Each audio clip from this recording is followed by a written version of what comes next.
ਅੱਜ ਅਸੀਂ ਆਪ ਜੀ ਦੇ रूबरू ਹੋਏ ਹਾਂ ਪ੍ਰੋਗਰਾਮ ਪੱਖ ਦੇ ਮਸਲੇ ਲੈ ਕੇ। ਪਹਿਲਾ ਵਾਰ ਦੀ ਤਰ੍ਹਾਂ ਵੀਰਵਾਰ ਨੂੰ 7 ਤੋਂ 8 ਹੁੰਦਾ, ਪਰ ਅੱਜ ਥੋੜ੍ਹਾ ਜਿਹਾ ਡਿਫਰੈਂਟ ਹੋਏਗਾ। ਅੱਜ ਇਹ ਪ੍ਰੋਗਰਾਮ 7 ਤੋਂ 9 ਵਜੇ ਤੱਕ ਹੋਏਗਾ, ਇੱਕ ਬ੍ਰੇਕ ਹੋਏਗੀ। ਜੈ ਗੁਰਦੇਵ, ਜੈ ਭਾਰਤ, ਜੈ ਭੀਮ। ਪਿਆਰੇ ਦਰਸ਼ਕੋ, ਸਭ ਤੋਂ ਪਹਿਲਾਂ ਤਾਂ ਬੇਨਤੀ ਹੈ ਕਿ ਅੱਜ ਦਾ ਜਿਹੜਾ ਪ੍ਰੋਗਰਾਮ ਆ ਅਸੀਂ ਸਿਰਫ ਤੇ ਸਿਰਫ ਬਾਬਾ ਸਾਹਿਬ ਡਾਕਟਰ ਭੀਮ ਰਾਓ ਅੰਬੇਡਕਰ ਨੂੰ ਸਮਰਪਿਤ ਕਰਾਂਗੇ। ਸਿਰਫ ਉਹਨਾਂ ਦੀ ਗੱਲ ਕਰਾਂਗੇ। ਉਸ ਤੋਂ ਬਿਨਾਂ ਸਮਾਜ 'ਚ ਬਹੁਤ ਸਾਰੀਆਂ ਪ੍ਰੋਬਲਮਸ ਹੈਗੀਆਂ ਨੇ, ਬਹੁਤ ਸਾਰੇ ਮਸਲੇ ਨੇ ਜਿਨ੍ਹਾਂ ਨੂੰ ਵਿਚਾਰਿਆ ਜਾਣਾ ਚਾਹੀਦਾ, ਔਰ ਟੀਮ ਜਿਹੜੀ ਕੰਸ਼ੀ ਟੀਮ ਆ ਉਸ ਨੂੰ ਵਿਚਾਰ ਵੀ ਰਹੀ ਆ। ਕਿਉਂਕਿ ਸਾਡੇ ਰਹਿਬਰ ਦਾ ਜਨਮ ਦਿਹਾੜਾ ਆਉਣ ਵਾਲਾ, ਅਸੀਂ ਸਿਰਫ ਤੇ ਸਿਰਫ ਬਾਬਾ ਸਾਹਿਬ ਦੀ ਗੱਲ ਕਰਾਂਗੇ। ਜਿਹੜੇ ਸਾਡੇ ਸੱਜਣ ਮਿੱਤਰ ਕਾਲ ਕਰਨਾ ਚਾਹੁੰਦੇ ਆ ਉਹਨਾਂ ਨੂੰ ਬੇਨਤੀ ਹੈ, ਸਖਤ ਬੇਨਤੀ ਹੈ ਕਿ ਬਿਨਾਂ ਵਜ੍ਹਾ ਦੀ ਕਾਲ ਨਾ ਕਰਨ। ਪ੍ਰੋਗਰਾਮ ਚੰਗਾ ਜਾ ਰਿਹਾ, ਪ੍ਰੋਗਰਾਮ ਕਿੱਧਰ ਨੂੰ ਜਾ ਰਿਹਾ, ਪ੍ਰੋਗਰਾਮ ਕਿਵੇਂ ਦਾ, ਇਹਦੀਆਂ ਕਾਲਾਂ ਦੀ ਲੋੜ ਨਹੀਂ ਹੈ। ਅੱਜ ਅਸੀਂ ਬਾਬਾ ਸਾਹਿਬ ਬਾਰੇ ਜਿੰਨੀ ਵੀ ਜਾਣਕਾਰੀ ਹੋ ਸਕਦੀ ਹੋਵੇ ਅਸੀਂ ਦੇਣ ਦੀ ਕੋਸ਼ਿਸ਼ ਕਰਾਂਗੇ। ਜਦੋਂ ਤੁਸੀਂ ਫੋਨ ਕਰੋਗੇ ਤੁਸੀਂ ਇਹ ਕਹੋਗੇ ਜੀ ਬਾਬਾ ਸਾਹਿਬ ਨੇ ਸੰਵਿਧਾਨ ਲਿਖਿਆ ਸੀ, ਸਾਡੇ ਲਈ ਆਹ ਕੀਤਾ ਸੀ, ਸਾਡੇ ਲਈ ਕੀਤਾ ਸੀ। ਸਾਨੂੰ ਪਤਾ ਤੁਹਾਡੀਆਂ ਭਾਵਨਾਵਾਂ ਦੀ ਰਿਸਪੈਕਟ ਜਿਹੜੀ ਕੰਸ਼ ਟੀਵੀ ਹਰ ਵੇਲੇ ਕਰਦਾ, ਬਹੁਤ ਸਾਰੇ ਦੂਸਰੇ ਪ੍ਰੋਗਰਾਮ ਉਹਨਾਂ 'ਚ ਕਰਨੀ। ਹਾਂ, ਚੱਲ ਰਹੇ ਸੰਬੰਧਿਤ ਨਾਲ ਅਗਰ ਤੁਹਾਨੂੰ ਕੋਈ ਵੀ ਗੱਲ ਦਾ ਪਤਾ ਆ ਤਾਂ ਉਸ ਬਾਰੇ ਸਾਨੂੰ ਤੁਸੀਂ ਦੱਸ ਸਕਦੇ ਹੋ। ਅਸੀਂ ਲੜੀ ਬਣਾ ਕੇ ਬਾਬਾ ਸਾਹਿਬ ਦੀ ਅੱਜ ਗੱਲ ਕਰਨੀ ਆ, ਵਿੱਚੋਂ ਨਹੀਂ ਕਰਨੀ। ਉਹਨਾਂ ਦੇ ਜਨਮ ਤੋਂ ਲੈ ਕੇ ਅੱਜ ਸਾਡੇ ਕੋਲ 2 ਘੰਟੇ ਦਾ ਪ੍ਰੋਗਰਾਮ ਆ, ਅਗਲੇ ਵੀਰਵਾਰ ਵੀ ਸਾਡੇ ਕੋਲ 2 ਘੰਟੇ ਦਾ ਪ੍ਰੋਗਰਾਮ ਆ। ਔਰ ਇਹਨਾਂ 4 ਘੰਟਿਆਂ ਦੇ ਵਿੱਚ ਬਾਬਾ ਸਾਹਿਬ, ਹਾਲਾਂਕਿ ਭਾਵੇਂ ਅਸੀਂ ਸਾਰਾ ਜੀਵਨ ਵੀ ਲਾ ਦਈਏ, ਅਸੀਂ ਨਹੀਂ ਕਰ ਪਾਵਾਂਗੇ ਉਹਨਾਂ ਦਾ ਸਾਰੀ ਜ਼ਿੰਦਗੀ ਦਾ ਬਿਰਤਾਂਤ ਤੁਹਾਡੇ ਨਾਲ ਸਾਂਝਾ, ਪਰ ਅਸੀਂ ਕਰਾਂਗੇ ਜਿੰਨੀ ਕੁ ਹੋ ਸਕਿਆ। ਕਿਉਂਕਿ ਸਾਡੇ ਜਿਹੜੇ ਸਕਾਲਰ ਨੇ ਉਹ ਭਾਈ ਬਹੁਤ ਤਕੜੇ ਨੇ, ਉਹਨਾਂ ਨੂੰ ਬਹੁਤ ਪਤਾ ਬਾਬਾ ਸਾਹਿਬ ਬਾਰੇ, ਮਿਸ਼ਨ ਬਾਰੇ। ਸੋ ਇਸ ਮਿਸ਼ਨ ਨੂੰ ਜਦੋਂ ਸਾਹਿਬ ਦੇ ਮਿਸ਼ਨ ਨੂੰ, ਬਾਬਾ ਸਾਹਿਬ ਦੇ ਮਿਸ਼ਨ ਨੂੰ ਲੈ ਕੇ ਸਾਹਿਬ ਸ਼੍ਰੀ ਕਾਂਸ਼ੀ ਰਾਮ ਤੱਕ ਅਸੀਂ ਛੱਡ ਦਿਆਂਗੇ। ਉਸ ਤੋਂ ਬਾਅਦ ਅਸੀਂ ਫਿਰ ਗੱਲ ਨਹੀਂ ਕਰਾਂਗੇ, ਕਦੀ ਫਿਰ ਕਰਾਂਗੇ। ਇਹ ਅੱਜ ਦਾ ਜਿਹੜਾ ਪ੍ਰੋਗਰਾਮ ਆ ਇਸ ਨੂੰ ਮੁੱਖ ਰੱਖਦੇ ਆ ਅਸੀਂ ਆਪ ਜੀ ਦੇ ਨਾਲ ਕਰ ਰਹੇ ਹਾਂ। ਇੱਕ ਸੂਚਨਾ ਵੀ ਹੈ, ਹਾਲਾਂਕਿ ਮੈਂ ਹਰ ਵਾਰੀ ਲਾਹਾ ਲੈਂਦਾ ਹੁੰਦਾ ਕਿ ਕਿਉਂਕਿ ਟੂਰਾਂ ਦੇ ਕੰਮ ਹੈ ਤਾਂ ਮੈਂ ਟੂਰਾਂ ਦੇ ਪੋਸਟਰ ਦਿਖਾ ਕੇ ਵੀ ਤੁਹਾਨੂੰ ਇਮੋਸ਼ਨਲ ਜਿਹਾ ਕਰਦਾ ਉਹਨਾਂ, ਭਾਈ ਸਾਡੇ ਨਾਲ ਜੁੜੋ। ਉਹ ਵੀ ਅੱਜ ਨਹੀਂ ਦਿਖਾਇਆ ਜਾਵੇਗਾ। ਹਾਂ, ਅਗਲੇ ਪ੍ਰੋਗਰਾਮ 'ਚ ਅਖੀਰਲੇ ਵੇਲੇ ਅਸੀਂ ਤੁਹਾਨੂੰ ਮਾੜਾ ਜਿਹਾ ਯਾਦ ਕਰਾਵਾਂਗੇ। ਸੋ ਅਸੀਂ ਕਿਸੇ ਤਰ੍ਹਾਂ ਦਾ ਵੀ ਆਪਣਾ ਜਿਹੜਾ ਹੋਰ ਕੋਈ ਵੀ ਇਹੋ ਜਿਹਾ ਇਸ਼ੂ ਇਹਦੇ ਵਿੱਚ ਨਹੀਂ ਲੈ ਕੇ ਆਵਾਂਗੇ। ਬਾਬਾ ਸਾਹਿਬ ਨਾਲ ਸੰਬੰਧਿਤ ਅਗਰ ਆਪ ਨੂੰ ਕੋਈ ਵੀ ਤੁਸੀਂ ਪ੍ਰੋਗਰਾਮ ਵੀ ਰੱਖਿਆ ਅਗਰ ਉਹਦੇ ਬਾਰੇ ਦੱਸਣਾ ਚਾਹੁੰਦੇ ਆ ਤਾਂ ਉਹ ਵੀ ਦੱਸ ਸਕਦੇ ਆ। ਉਹ ਇਸ ਤੋਂ ਬਿਨਾਂ ਹੋਰ ਜੋ ਵੀ ਵਾਪਰ ਕੇ ਗਿਆ ਪਿਛਲੇ ਦਿਨੀ ਉਹਦੇ ਬਾਰੇ ਸਾਰਿਆਂ ਨੂੰ ਪਤਾ ਆ, ਉਹ ਸਾਰੇ ਲੱਗੇ ਹੋਏ ਨੇ ਆਪੋ ਆਪਣਾ ਦੁੱਖ ਸਾਂਝਾ ਕਰਨ। ਇਹ ਕਾਂਸ਼ੀ ਟੀਵੀ ਦਾ ਮਤਲਬ ਹੀ ਇਹੀ ਆ ਵੀ ਅਸੀਂ ਆਪੋ ਆਪਣਾ ਦੁੱਖ ਸਾਂਝਾ ਕਰਨ ਲਈ ਆਪੋ ਆਪਣੀ ਗੱਲ ਕਰੀਏ। ਅੱਜ ਦਾ ਇੱਕ ਪ੍ਰੋਗਰਾਮ ਜਿਹੜਾ 2 ਘੰਟੇ ਦਾ ਉਹ ਸਿਰਫ ਤੇ ਸਿਰਫ ਬਾਬਾ ਸਾਹਿਬ ਡਾਕਟਰ ਭੀਮ ਰਾਓ ਅੰਬੇਡਕਰ ਬਾਰੇ ਹੋਏਗਾ। ਫਿਰ ਦਰਸ਼ਕੋ, ਮੈਂ ਤੁਹਾਨੂੰ ਦੱਸ ਦੇਵਾਂ ਕਿ ਡਾਕਟਰ ਅੰਬੇਡਕਰ ਮੈਮੋਰੀਅਲ ਕਮੇਟੀ ਵੱਲੋਂ ਇੱਕ ਪ੍ਰੋਗਰਾਮ ਬਾਬਾ ਸਾਹਿਬ ਜੀ ਨੂੰ ਸਮਰਪਿਤ, ਬਾਬਾ ਸਾਹਿਬ ਜੀ ਦੇ ਜਨਮ ਦਿਹਾੜੇ ਨੂੰ ਮਨਾਉਣ ਦੇ ਲਈ 131ਵਾਂ ਜਨਮ ਦਿਹਾੜਾ ਜਿਹੜਾ 17 ਹਾਲ ਬਲਹਮਟਨ ਦੇ ਵਿੱਚ ਬੁੱਧ ਵਿਹਾਰ ਦੇ ਨਾਲ ਉੱਥੇ ਮਨਾਇਆ ਜਾ ਰਿਹਾ। 12 ਤੋਂ 6 ਵਜੇ ਤੱਕ ਉਹ ਪ੍ਰੋਗਰਾਮ ਚੱਲੂਗਾ। ਆਪ ਸਭ ਦੀ ਸ਼ਮੂਲੀਅਤ ਬਹੁਤ ਜ਼ਰੂਰੀ ਹੈ। ਵਧੇਰੇ ਜਾਣਕਾਰੀ ਲਈ ਅਸੀਂ ਐਡਵਿਟ ਵੀ ਕਾਂਸ਼ੀ ਟੀਵੀ 'ਤੇ ਲਾ ਰਹੇ ਹਾਂ, ਔਰ ਹੋਰ ਵੀ ਕਿਸੇ ਤਰ੍ਹਾਂ ਦੀ ਕੋਸ਼ਿਸ਼ ਤੁਹਾਨੂੰ ਜਾਣਕਾਰੀ ਦੀ ਕੋਈ ਚਾਹੀਦੀ ਹੋਵੇ ਉਹਦੇ ਲਈ ਤੁਸੀਂ ਕਾਂਸ਼ੀ ਟੀਵੀ ਨਾਲ ਕੋਸ਼ਿਸ਼ ਕਰ ਸਕਦੇ ਹੋ। ਆਓ ਚਲੀਏ ਸਭ ਤੋਂ ਪਹਿਲਾਂ ਮਹਿਮਾਨ ਦੇ ਵੱਲ। ਸਾਡੇ ਮਹਿਮਾਨ ਨੇ ਅੱਜ ਦੇ ਪਹਿਲਾਂ ਬੜੇ ਸਾਡੇ ਦੋਸਤ, ਸਾਡੇ ਭਾਈ, ਸਾਡੇ ਯਾਰ ਲੇਖਰਾਜ ਜੀ। ਜੈ ਗੁਰਦੇਵ, ਜੈ ਭੀਮ ਜੀ। ਸਰ ਜੀ ਥੈਂਕ ਯੂ ਚਾਲ ਸਾਹਿਬ। ਕਾਂਸ਼ੀ ਟੀਵੀ ਦੇਖ ਰਹੇ ਸਾਰੇ ਦਰਸ਼ਕਾਂ ਨੂੰ ਜੈ ਗੁਰਦੇਵ, ਧੰਨ ਗੁਰਦੇਵ, ਜੈ ਭੀਮ, ਜੈ ਭਾਰਤ। ਬਹੁਤ ਧੰਨਵਾਦ ਤੁਹਾਡਾ। ਤੁਸੀਂ ਅੱਜ ਦਾ ਜਿਹੜਾ ਟੌਪਿਕ ਬਹੁਤ ਵਧੀਆ ਬਾਬਾ ਸਾਹਿਬ ਦੇ ਜੀਵਨ ਸੰਘਰਸ਼ ਬਾਰੇ ਲੈ ਕੇ ਆਏ ਆ। ਸੋ ਮੈਂ ਸਮੁੱਚੇ ਕਾਂਸ਼ੀ ਟੀਵੀ ਦਾ ਅਤੇ ਸਮੁੱਚੀ ਮੈਨੇਜਰ ਟੀਮ ਦਾ ਅਤੇ ਤੁਹਾਡਾ ਤਹਿ ਦਿਲੋਂ ਧੰਨਵਾਦ ਆ ਜਿਹੜੇ ਇਹੋ ਜਿਹੇ ਪ੍ਰੋਗਰਾਮ ਲੈ ਕੇ ਸਾਨੂੰ ਸਮਾਂ ਔਰ ਮੌਕਾ ਦਿੰਦੇ ਆ ਬਾਬਾ ਸਾਹਿਬ ਦੀ ਗੱਲ ਰੱਖਣ ਦਾ। ਧੰਨਵਾਦ ਜੀ। ਪਿਆਰੇ ਦਰਸ਼ਕੋ, ਪਿੱਛੇ ਜੋ ਬਾਬਾ ਸਾਹਿਬ ਦੀ ਤਸਵੀਰ ਲੱਗੀ ਹੈ, ਮੈਨੂੰ ਪਤਾ ਬਹੁਤ ਸਾਰੇ ਸਹਿਮਤ ਨਹੀਂ ਹੁੰਦੇ, ਲੇਕਿਨ ਅਸੀਂ ਅੱਜ ਇੰਨੀ ਗੱਲ ਕਰ ਲੈਣ ਕਿ ਬਾਬਾ ਸਾਹਿਬ ਦੀ ਉਹ ਤਸਵੀਰ ਨੂੰ ਇਹ ਮੰਨ ਲਈ ਵੀ ਸਾਨੂੰ ਇੱਕ ਹੋ ਕੇ ਤੁਰਨਾ ਚਾਹੀਦਾ। ਇੱਕੋ ਦੀ ਗੱਲ ਕਰਕੇ ਅੱਜ ਅਸੀਂ ਇੰਨੀ ਕੁ ਨਾ ਸਾਰ ਲੈਂਦੇ ਹਾਂ। ਪਿਆਰੇ ਦਰਸ਼ਕੋ, ਬਾਬਾ ਸਾਹਿਬ ਡਾਕਟਰ ਭੀਮ ਰਾਓ ਅੰਬੇਡਕਰ ਮੱਧ ਪ੍ਰਦੇਸ਼ ਦੇ ਵਿੱਚ ਉਹਨਾਂ ਦਾ ਮਊ ਦੇ ਵਿੱਚ ਸ਼ਾਇਦ ਜਨਮ ਮੰਨਿਆ ਗਿਆ, ਲੇਕਿਨ ਉਹ ਮੱਧ ਪ੍ਰਦੇਸ਼ ਦੇ ਵੀ ਨਹੀਂ ਰਹੇ। ਫਿਰ ਮਹਾਰਾਸ਼ਟਰ ਆ ਗਏ। ਮਹਾਰਾਸ਼ਟਰ ਦੇ ਵਿੱਚ ਉਹਨਾਂ ਦਾ ਪਾਲਣ ਪੋਸ਼ਣ ਹੋਇਆ, ਉਹ ਮਹਾਰਾਸ਼ਟਰ ਦੇ ਵੀ ਨਹੀਂ ਰਹੇ। ਫਿਰ ਉਹ ਚਲੇ ਗਏ ਇੰਡੀਆ 'ਚ ਮਸ਼ਹੂਰ ਲੀਡਰ ਬਣੇ, ਉਹ ਇੰਡੀਆ ਦੇ ਵੀ ਨਹੀਂ ਰਹੇ। ਬਾਬਾ ਸਾਹਿਬ ਡਾਕਟਰ ਅੰਬੇਡਕਰ ਵਿਸ਼ਵ ਰਤਨ ਬਣ ਗਏ। ਮਹਾਰਾਸ਼ਟਰ ਮੱਧ ਪ੍ਰਦੇਸ਼ 'ਚੋਂ ਉੱਠਿਆ ਹੋਇਆ ਇੱਕ ਵਿਅਕਤੀ ਦੁਨੀਆ ਦੇ ਵਿੱਚ ਮੰਨਿਆ ਜਾਂਦਾ ਕਿ ਭਗਵਾਨ ਬੁੱਧ ਜਾਂ ਸ਼ਾਇਦ ਭਗਵਾਨ ਬੁੱਧ ਦੇ ਸਭ ਤੋਂ ਵੱਧ ਸਟੈਚੂ ਜਿਹੜੇ ਲੱਗੇ ਹੋਏ ਨੇ। ਦੂਸਰੇ ਨੰਬਰ ਦੇ ਉੱਤੇ ਕ੍ਰਿਸਚੈਨਿਟੀ ਦੇ ਜੋ ਯਿਸੂ ਮਸੀਹ ਨੇ ਉਸਦੇ ਨੇ। ਤੀਜੇ ਨੰਬਰ 'ਤੇ ਬਾਬਾ ਸਾਹਿਬ ਦੇ ਵਰਲਡ ਵਾਈਡ ਜਿਹੜੇ ਜੋ ਸਟੈਚੂ ਆ, ਜੋ ਬੁੱਤ ਆ, ਉਹ ਲੱਗੇ ਹੋਏ ਨੇ। ਪਰ ਪਰਸੋਂ ਦੀ ਰਿਪੋਰਟ ਆ ਸ਼ਾਇਦ ਵੀ ਬਾਬਾ ਸਾਹਿਬ ਦੇ ਪਹਿਲੇ ਨੰਬਰ 'ਤੇ ਬੁੱਤ ਹੈ। ਮੈਂ ਬੁੱਤਾਂ ਦੀ ਗੱਲ ਨਹੀਂ ਕਰ ਰਿਹਾ, ਮੈਂ ਇਹ ਕਰ ਰਿਹਾ ਕਿ ਜਿਹੜੇ ਬੁੱਤ ਹੁੰਦੇ ਆਉਣ ਵਾਲੇ ਸਮੇਂ ਵਿੱਚ ਬੋਲਣ ਲੱਗ ਪੈਂਦੇ ਨੇ, ਉਹ ਕੀ ਬੋਲਦੇ ਨੇ ਉਸ ਬਾਰੇ ਤੁਹਾਡੇ ਨਾਲ ਗੱਲ ਕਰਦੇ। ਪਹਿਲਾਂ ਚੱਲਦੇ ਆ ਬਚਪਨ ਦੀ ਗੱਲ। ਲੇਖਰਾਜ ਜੀ, ਬਚਪਨ ਬਾਰੇ ਬਾਬਾ ਸਾਹਿਬ ਦੀ ਅਸੀਂ ਗੱਲ ਕਰਾਂਗੇ ਜੀ। ਚਾਲ ਸਾਹਿਬ, ਬਾਬਾ ਸਾਹਿਬ ਡਾਕਟਰ ਅੰਬੇਡਕਰ ਦਾ ਜਿਹੜਾ ਬਚਪਨ ਆ, ਜਿਸ ਤਰ੍ਹਾਂ ਤੁਸੀਂ ਦੱਸਿਆ ਕਿ ਇਹਨਾਂ ਦਾ ਮਹੂ ਮੱਧ ਪ੍ਰਦੇਸ਼ ਦੇ ਵਿਖੇ ਹੋਇਆ, ਮਹੂ ਛਾਉਣੀ ਵਿਖੇ ਉਹਨਾਂ ਦਾ ਜਨਮ ਹੋਇਆ ਆ। ਸੋ ਮੱਧ ਪ੍ਰਦੇਸ਼ ਜਿਹੜਾ ਭਾਰਤ ਦਾ ਜਿਹੜਾ ਇੱਕ ਸਟੇਟ ਸੀਗੀ, ਮੱਧ ਪ੍ਰਦੇਸ਼ ਜਿਹਨੂੰ ਆਪਾਂ ਕਹਿੰਦੇ ਆ। ਸੋ ਮੱਧ ਪ੍ਰਦੇਸ਼ ਤੋਂ ਬਾਅਦ ਫਿਰ ਉਹ ਮਹਾਰਾਸ਼ਟਰ ਦੇ ਵਿੱਚ ਆਏ ਆ। ਮੈਂ ਤੁਹਾਡੀ ਗੱਲ ਨਾਲ ਬਿਲਕੁਲ ਦਰੁਸਤ ਹਾਂ, ਸਹਿਮਤ ਹਾਂ। ਮੈਂ ਕਰਾਂਗਾ ਕਿ ਕਿਸੇ ਬੱਚੇ ਦੇ ਪੈਦਾ ਹੋਣ ਦੇ ਲਈ 2 ਸਰੀਰਾਂ ਦੀ ਵੀ ਜ਼ਰੂਰਤ ਹੁੰਦੀ ਹੈ। ਅਸੀਂ ਉਹਨਾਂ ਵੱਲ ਜਾਈਏ, ਲੇਕਿਨ ਉਹਨਾਂ ਤੋਂ ਵੀ ਪਹਿਲਾਂ ਜਿਹੜੇ ਉਹਨਾਂ ਦੇ ਪਿਤਾ ਜੀ, ਉਹਨਾਂ ਦੀ ਵੀ ਗੱਲ ਕਰੀਏ। ਜੀ ਬਿਲਕੁਲ ਜੀ। ਸਭ ਤੋਂ ਪਹਿਲਾਂ ਬਾਬਾ ਸਾਹਿਬ ਡਾਕਟਰ ਅੰਬੇਡਕਰ ਦਾ ਜਿਹੜਾ ਜਨਮ ਆਪਾਂ 14 ਅਪ੍ਰੈਲ 1891 ਨੂੰ ਬਾਬਾ ਸਾਹਿਬ ਦਾ ਆਪਾਂ ਜਿਹੜਾ ਜਨਮ ਦਿਨ ਮਨਾਉਂਦੇ ਹਾਂ। ਸੋ ਨੈਕਸਟ ਵੀਕ ਬਾਬਾ ਸਾਹਿਬ ਡਾਕਟਰ ਅੰਬੇਡਕਰ ਦਾ ਜਨਮ ਦਿਨ ਆ ਰਿਹਾ। ਸੋ ਬਾਬਾ ਸਾਹਿਬ ਜੀ ਡਾਕਟਰ ਅੰਬੇਡਕਰ ਦੇ ਜਨਮ ਦਿਨ ਨੂੰ ਲੈ ਕੇ ਮੈਂ ਤਾਂ ਸਮਝਦਾ ਕਿ ਸਾਰਾ ਅਪ੍ਰੈਲ ਜਾਂ ਸਾਰਾ ਸਾਲ ਹੀ ਆਪਾਂ ਨੂੰ ਉਹਨਾਂ ਦੇ ਜਨਮ ਦਿਹਾੜਾ ਜਾਂ ਮਨਾਉਣਾ ਚਾਹੀਦਾ। ਸੋ ਉਹਨਾਂ ਦੇ ਪਿਤਾ ਦਾ ਨਾਂ ਚਾਲ ਸਾਹਿਬ ਰਾਮ ਜੀ ਸਾਕਪਾਲ ਸੀਗਾ ਜੀ, ਤੇ ਮਾਤਾ ਦਾ ਨਾਂ ਭੀਮਾ ਬਾਈ ਸੀ। ਕਿਉਂਕਿ ਸਾਨੂੰ ਮਤਲਬ ਬਾਬਾ ਸਾਹਿਬ ਡਾਕਟਰ ਅੰਬੇਡਕਰ ਦੇ ਪਰਿਵਾਰ ਜਾਂ ਪਿਛੋਕੜ ਬਾਰੇ ਜ਼ਰੂਰ ਪਤਾ ਹੋਣਾ ਚਾਹੀਦਾ ਆ। ਅਤੇ ਉਸ ਤੋਂ ਪਹਿਲਾਂ ਜੇ ਆਪਾਂ ਗੱਲ ਕਰੀਏ ਤਾਂ ਇਹਨਾਂ ਦਾ ਜਿਹੜਾ ਪਰਿਵਾਰ ਸੀ ਉਹ ਇੱਕ ਮਿਲਟਰੀ ਦੇ ਵਿੱਚ ਸਰਵਿਸ ਕਰਦਾ ਪਰਿਵਾਰ ਗਿਣਿਆ ਜਾਂਦਾ। ਸੋ ਇਹਨਾਂ ਦੇ ਜਿਹੜੇ ਦਾਦਾ ਜੀ ਸੀ ਉਹ ਵੀ ਇੱਕ ਮੇਜਰ ਸੂਬੇਦਾਰੀ ਸੀਗੇ ਅੰਗਰੇਜ਼ ਫੌਜਾਂ ਦੀ ਫੌਜ ਦੇ ਵਿੱਚ। ਸੋ ਇਸੇ ਕਰਕੇ ਇਹਨਾਂ ਦੇ ਪਿਤਾ ਨੂੰ ਉਹਨਾਂ ਦੀ ਬਦੌਲਤ ਹੀ ਇੱਕ ਨੌਕਰੀ ਕਰਨ ਦਾ ਮੌਕਾ ਮਿਲਿਆ। ਸੋ ਉਹ ਵੀ ਫੌਜ ਦੇ ਵਿੱਚ ਮੇਜਰ ਸੂਬੇਦਾਰ ਤੋਂ ਜਿਹੜੇ ਰਿਟਾਇਰ ਹੋਏ ਸੀ, ਰਾਮ ਜੀ ਸਾਕਪਾਲ। ਸੋ ਬਾਬਾ ਸਾਹਿਬ ਡਾਕਟਰ ਅੰਬੇਡਕਰ ਨੂੰ ਇਹ ਆਪਾਂ ਇੱਕ ਵਧੀਆ ਪਰਿਵਾਰ ਕਹਿ ਸਕਦੇ ਹਾਂ। ਇੱਕ ਵਧੀਆ ਔਰ ਖਾਂਦਾ ਪੀਂਦਾ ਪਰਿਵਾਰ, ਇੱਕ ਅਮੀਰ ਘਰਾਣੇ ਦਾ ਪਰਿਵਾਰ ਸੀ ਜਿੱਥੇ ਇਹਨਾਂ ਦਾ ਜਨਮ ਹੋਇਆ। ਸੋ ਜਨਮ ਤੋਂ ਬਾਅਦ ਇਹਨਾਂ ਦੇ ਨਾਲ ਬਹੁਤ ਸਾਰੀਆਂ ਜਿਹੜੀਆਂ ਸਮੱਸਿਆਵਾਂ ਆਈਆਂ, ਬਹੁਤ ਸਾਰੀਆਂ ਪ੍ਰੋਬਲਮ ਆਈਆਂ, ਉਹ ਆਪਾਂ ਸਮੇਂ-ਸਮੇਂ 'ਤੇ ਡਿਸਕਸ ਕਰੀ ਜਾਵਾਂਗੇ। ਸੋ ਇਹਨਾਂ ਦੇ ਪਰਿਵਾਰ ਦੇ ਵਿੱਚ ਜਿਹੜਾ ਸੀਗਾ ਉਹ ਜ਼ਰੂਰ ਮਤਲਬ ਇੱਕ ਖਾਂਦਾ ਪੀਂਦਾ ਪਰਿਵਾਰ ਸੀ ਉਸ ਸਮੇਂ ਦੇ ਵਿੱਚ। ਜੀ ਚਾਚਾ ਜੀ, ਪਿਆਰੇ ਦਰਸ਼ਕੋ, ਤੁਹਾਨੂੰ ਪਤਾ ਜਿਵੇਂ ਕਿ ਲੇਖਰਾਜ ਜੀ ਨੇ ਦੱਸਿਆ ਕਿ ਉਹਨਾਂ ਦੇ ਬਾਬਾ ਜੀ ਵੀ ਖੁਦ ਆਰਮੀ 'ਚ ਸੀ, ਪਿਤਾ ਜੀ ਵੀ ਆਰਮੀ ਸੀ। ਇਟ ਮੀਨ ਉਹਨਾਂ ਦਾ ਜਿਹੜਾ ਕਾਰੋਬਾਰ ਆ, ਜਿਹੜਾ ਉਹਨਾਂ ਦਾ ਜੀਵਨ ਵਿਸ਼ਾ ਆ, ਉਹ ਆਰਮੀ ਰਹੀ ਹੈ। ਸਿਵਲ ਸਰਵਿਸ ਕਹਿ ਸਕਦੇ ਜਾਂ ਮਤਲਬ ਨੌਕਰੀ ਸਰਕਾਰੀ ਸੇਵਾਵਾਂ 'ਚ। ਜੀ, ਇਸ ਤੋਂ ਬਿਨਾਂ ਇੱਕ ਹੋਰ ਅੱਜ ਆਪਾਂ ਗੱਲ ਕਰਦੇ ਜਾਈਏ, ਸ਼ਾਇਦ ਪਿਆਰੇ ਦਰਸ਼ਕ ਤੁਹਾਨੂੰ ਪਤਾ ਹੋਵੇ ਜੇ ਨਾ, ਬਾਬਾ ਸਾਹਿਬ ਦੇ ਪਿਤਾ ਦੇ 2 ਵਿਆਹ ਮੰਨੇ ਜਾ ਰਹੇ ਨੇ। ਕੀ ਖਿਆਲ ਹੈ ਲੇਖਰਾਜ ਜੀ? ਜੀ ਆਪਣੇ ਚਾਲ ਸਾਹਿਬ, ਜੇ ਆਪਾਂ ਗੱਲ ਕਰੀਏ ਤਾਂ ਬਾਬਾ ਸਾਹਿਬ ਡਾਕਟਰ ਅੰਬੇਡਕਰ ਜਿਹੜਾ ਆਪਣੇ ਇਹਨਾਂ ਦਾ ਪਰਿਵਾਰ ਬਹੁਤ ਵੱਡਾ ਪਰਿਵਾਰ ਸੀ ਜੀ। ਸੋ ਇਹਨਾਂ ਦੇ ਪਰਿਵਾਰ ਦੇ ਵਿੱਚ 14 ਜਿਹੜੇ ਆ ਆਪਾਂ ਇਤਿਹਾਸ ਵਿੱਚ ਪੜ੍ਹਦੇ ਹਾਂ। ਸੋ ਆਪਣੇ ਆਪ ਨੂੰ ਵੀ ਬਾਬਾ ਸਾਹਿਬ ਡਾਕਟਰ ਅੰਬੇਡਕਰ 14ਵਾਂ ਰਤਨ ਹੀ ਕਹਾਉਂਦੇ ਸੀਗੇ। ਸੋ ਇਸ ਕਰਕੇ ਇਹਨਾਂ ਦਾ ਜਿਹੜਾ ਆਪਣੇ ਪਰਿਵਾਰ ਜਾਂ ਪਰਿਵਾਰਕ ਜਿਹੜਾ ਇਹ ਸੀ, ਇਹ ਇੱਕ ਬਹੁਤ ਵੱਡਾ ਪਰਿਵਾਰ ਸੀਗਾ। ਸੋ ਇਹਨਾਂ ਦੇ ਬਚਪਨ ਦੇ ਵਿੱਚ ਹੀ ਮਤਲਬ ਬਹੁਤ ਸਾਰੇ ਜਿਹੜੇ ਬੱਚੇ ਆ ਮਤਲਬ ਛੋਟੀ ਉਮਰ ਦੇ ਵਿੱਚ ਹੀ ਜਿਹੜੇ ਇਸ ਦੁਨੀਆ ਤੋਂ ਚਲੇ ਗਏ, ਆਪਾਂ ਕਹਿ ਸਕਦੇ ਜਾਂ ਛੋਟੀ ਉਮਰ 'ਚ ਜਿਹਨਾਂ ਦੀ ਡੈਥ ਹੋ ਗਈ ਆ। ਸੋ ਇਹਨਾਂ ਦੇ ਪਰਿਵਾਰ 'ਚੋਂ ਸਿਰਫ 7 ਜੀ ਜਿਹੜੇ ਬੱਚੇ ਸੀ ਆਪਣੇ ਚਾਲ ਸਾਹਿਬ। ਸੋ ਉਹਨਾਂ ਦੇ ਵਿੱਚੋਂ 4 ਇਹਨਾਂ ਦੀਆਂ ਸਿਸਟਰ, ਸੋ 3 ਇਹਨਾਂ ਦੇ ਜਿਹੜੇ ਬ੍ਰਦਰ ਆ, 3 ਭਰਾ ਤੇ 4 ਭੈਣਾਂ ਜਿਹੜੇ ਮਤਲਬ ਆਪਾਂ ਇਹ ਜਿਹੜੇ ਬਚਦੇ ਆ ਜਾਂ ਇਹ ਜੀਵਨ ਦੇ ਵਿੱਚ ਰਹਿੰਦੇ ਆ। ਸੋ ਇਹਨਾਂ ਦੀਆਂ ਜਿਹੜੀਆਂ 4 ਭੈਣਾਂ ਸੀ, ਉਹਨਾਂ ਦੇ ਵਿੱਚ ਵੱਡੀ ਭੈਣ ਗੰਗਾ, ਦੂਜੀ ਰਮਾ ਬਾਈ, ਫਿਰ ਤੀਸਰੀ ਮੰਜੁਲਾ ਤੇ ਚੌਥੀ ਤੁਲਸੀ ਸੀਗੀ। ਇਸੇ ਤਰ੍ਹਾਂ ਇਹਨਾਂ ਦੇ ਜਿਹੜੇ ਭਰਾ ਸੀਗੇ ਉਹ ਆਨੰਦ ਰਾਓ, ਬਾਲਾਜੀ ਰਾਓ ਤੇ ਭੀਮਾ ਰਾਓ। ਸੋ ਇਹ 7 ਜਿਹੜੇ ਪਰਿਵਾਰ ਦੇ ਮੈਂਬਰ ਆਪਾਂ ਇਹਨਾਂ ਦੇ ਬਾਰੇ ਜਿਹੜੀ ਆ ਜ਼ਿਆਦਾ ਜਾਣਕਾਰੀ ਹਾਸਲ ਕਰਦੇ। ਜੀ, ਮੈਂ ਤੁਹਾਨੂੰ ਸਵਾਲ ਪੁੱਛ ਰਿਹਾ ਸੀ ਕਿ ਕੀ ਬਾਬਾ ਸਾਹਿਬ ਦੇ ਪਿਤਾ ਦੇ 2 ਵਿਆਹ ਸਨ? ਹਾਂਜੀ ਚਾਲ ਸਾਹਿਬ, ਇੱਦਾਂ ਸੀ ਵੀ ਜਦੋਂ ਬਾਬਾ ਸਾਹਿਬ ਡਾਕਟਰ ਅੰਬੇਡਕਰ ਛੋਟੇ ਸੀਗੇ, ਛੋਟੀ ਉਮਰ 'ਚ, ਮੇਰੇ ਖਿਆਲ 6 ਸਾਲ ਦੇ ਸੀਗੇ, ਜਦੋਂ ਇਹਨਾਂ ਦੇ ਜਿਹੜੇ ਮਾਤਾ ਜੀ ਭੀਮਾ ਬਾਈ ਜਿਹੜੀ ਇਸ ਦੁਨੀਆ ਤੋਂ ਚਲੇ ਗਏ। ਸੋ 14 ਅਪ੍ਰੈਲ 1891 ਨੂੰ ਇਹਨਾਂ ਦਾ ਜਨਮ ਹੁੰਦਾ ਔਰ 6 ਸਾਲ ਦੀ ਆਜੂ ਦੇ ਵਿੱਚ ਇਹਨਾਂ ਦੇ ਮਾਤਾ ਜੀ ਡੈਥ ਹੋ ਜਾਂਦੀ। ਕੋਈ 6 ਸਾਲ ਦਾ ਇੱਕ ਬਚਪਨ ਦਾ ਸਮਾਂ ਆ, ਬਹੁਤ ਛੋਟੀ ਉਮਰ ਆ।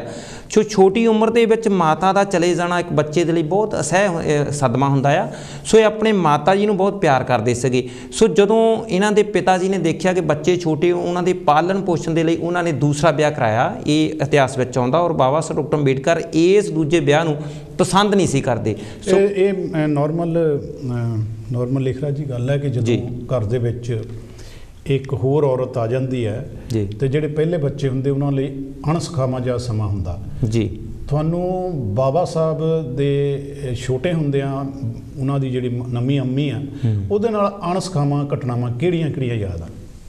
ਦੇਖੋ ਅਣਸੁਖਾਵਾਂ ਘਟਨਾ ਤਾਂ ਬਹੁਤ ਸਾਰੀਆਂ ਹੈਗੀਆਂ। ਇੱਕ ਜਿਹੜੀ ਜ਼ਿਆਦਾਤਰ ਇੱਕ ਘਟਨਾ ਜਿਹੜੀ ਆਪਾਂ ਨੂੰ ਸਮਝ ਆਉਂਦੀ ਆ ਉਹ ਜਦੋਂ ਵੀ ਇਹਨਾਂ ਦੇ ਜਿਹੜੇ ਅੰਮੀ ਆਪਾਂ ਜਾਂ ਦੂਸਰੇ ਜਿਹੜੇ ਮਾਤਾ ਜੀ ਸੀ, ਇਹ ਪਹਿਲੀ ਮਾਤਾ ਜੀ ਦੇ ਜਦੋਂ ਕੱਪੜੇ ਪਹਿਨਦੇ ਸੀਗੇ, ਉਹਨਾਂ ਦੇ ਵਸਤਰ ਪਹਿਨਦੇ ਸੀ, ਉਹਨਾਂ ਦੀਆਂ ਚੀਜ਼ਾਂ ਵਰਤਦੇ ਸੀਗੇ, ਤੇ ਉਦੋਂ ਬਾਬਾ ਸਾਹਿਬ ਡਾਕਟਰ ਅੰਬੇਡਕਰ ਨੂੰ ਬਹੁਤ ਬੁਰਾ ਲੱਗਦਾ ਸੀ। ਕਈ ਵਾਰੀ ਤਾਂ ਉਹਨਾਂ ਨੇ ਕਿਹਾ ਵੀ ਤੁਸੀਂ ਮੇਰੀ ਜਿਹੜੀ ਆ ਇਹ ਮਾਤਾ ਜੀ ਦੇ, ਤੁਸੀਂ ਮੇਰੀ ਜਿਹੜੀ ਮਾਂ ਦੇ ਜਿਹੜੇ ਵਸਤਰ ਉਤਾਰ ਦਿਓ ਅਤੇ ਤੁਸੀਂ ਉਹਨਾਂ ਦੀਆਂ ਜਿਹੜੀਆਂ ਚੀਜ਼ਾਂ ਨਾ ਵਰਤੋ, ਇਹ ਮੇਰੀ ਜਿਹੜੀ ਆ ਮੰਮੀ ਦੇ ਹੈਗੇ ਆ। ਸੋ ਇਸ ਕਰਕੇ ਆਪਣੀ ਮਦਰ ਨਾਲ ਜ਼ਿਆਦਾ ਪਿਆਰ ਕਰਦੇ ਸੀ। ਉਹਨਾਂ ਨੂੰ ਹਮੇਸ਼ਾ ਆਪਣੀ ਮਦਰ ਹੀ ਯਾਦ ਆਉਂਦੀ ਸੀ। ਅਤੇ ਘਰ ਦੇ ਵਿੱਚ ਜਦੋਂ ਦੇਖਦੇ ਹਾਂ ਆਪਾਂ ਫਿਰ ਘਰ 'ਚ ਬਹੁਤ ਸਾਰੀਆਂ ਐਸੀਆਂ ਚੀਜ਼ਾਂ ਹੁੰਦੀਆਂ। ਮੈਂ ਬਿਲਕੁਲ ਪਿਆਰੇ ਦਰਸ਼ਕੋ, ਇੱਕ ਗੱਲ ਉੱਭਰ ਕੇ ਸਾਹਮਣੇ ਆਉਂਦੀ ਹੈ ਕਿ ਸਦੀ ਦਾ ਮਹਾਨਾਇਕ, ਐਡਾ ਵੱਡਾ ਬੰਦਾ ਜੋ ਬਚਪਨ ਦੇ ਵਿੱਚ ਆਪਣੀ ਮਾਂ ਦੇ ਕੱਪੜੇ ਵੀ ਸ਼ੇਅਰ ਨਹੀਂ ਕਰਨਾ ਚਾਹੁੰਦਾ।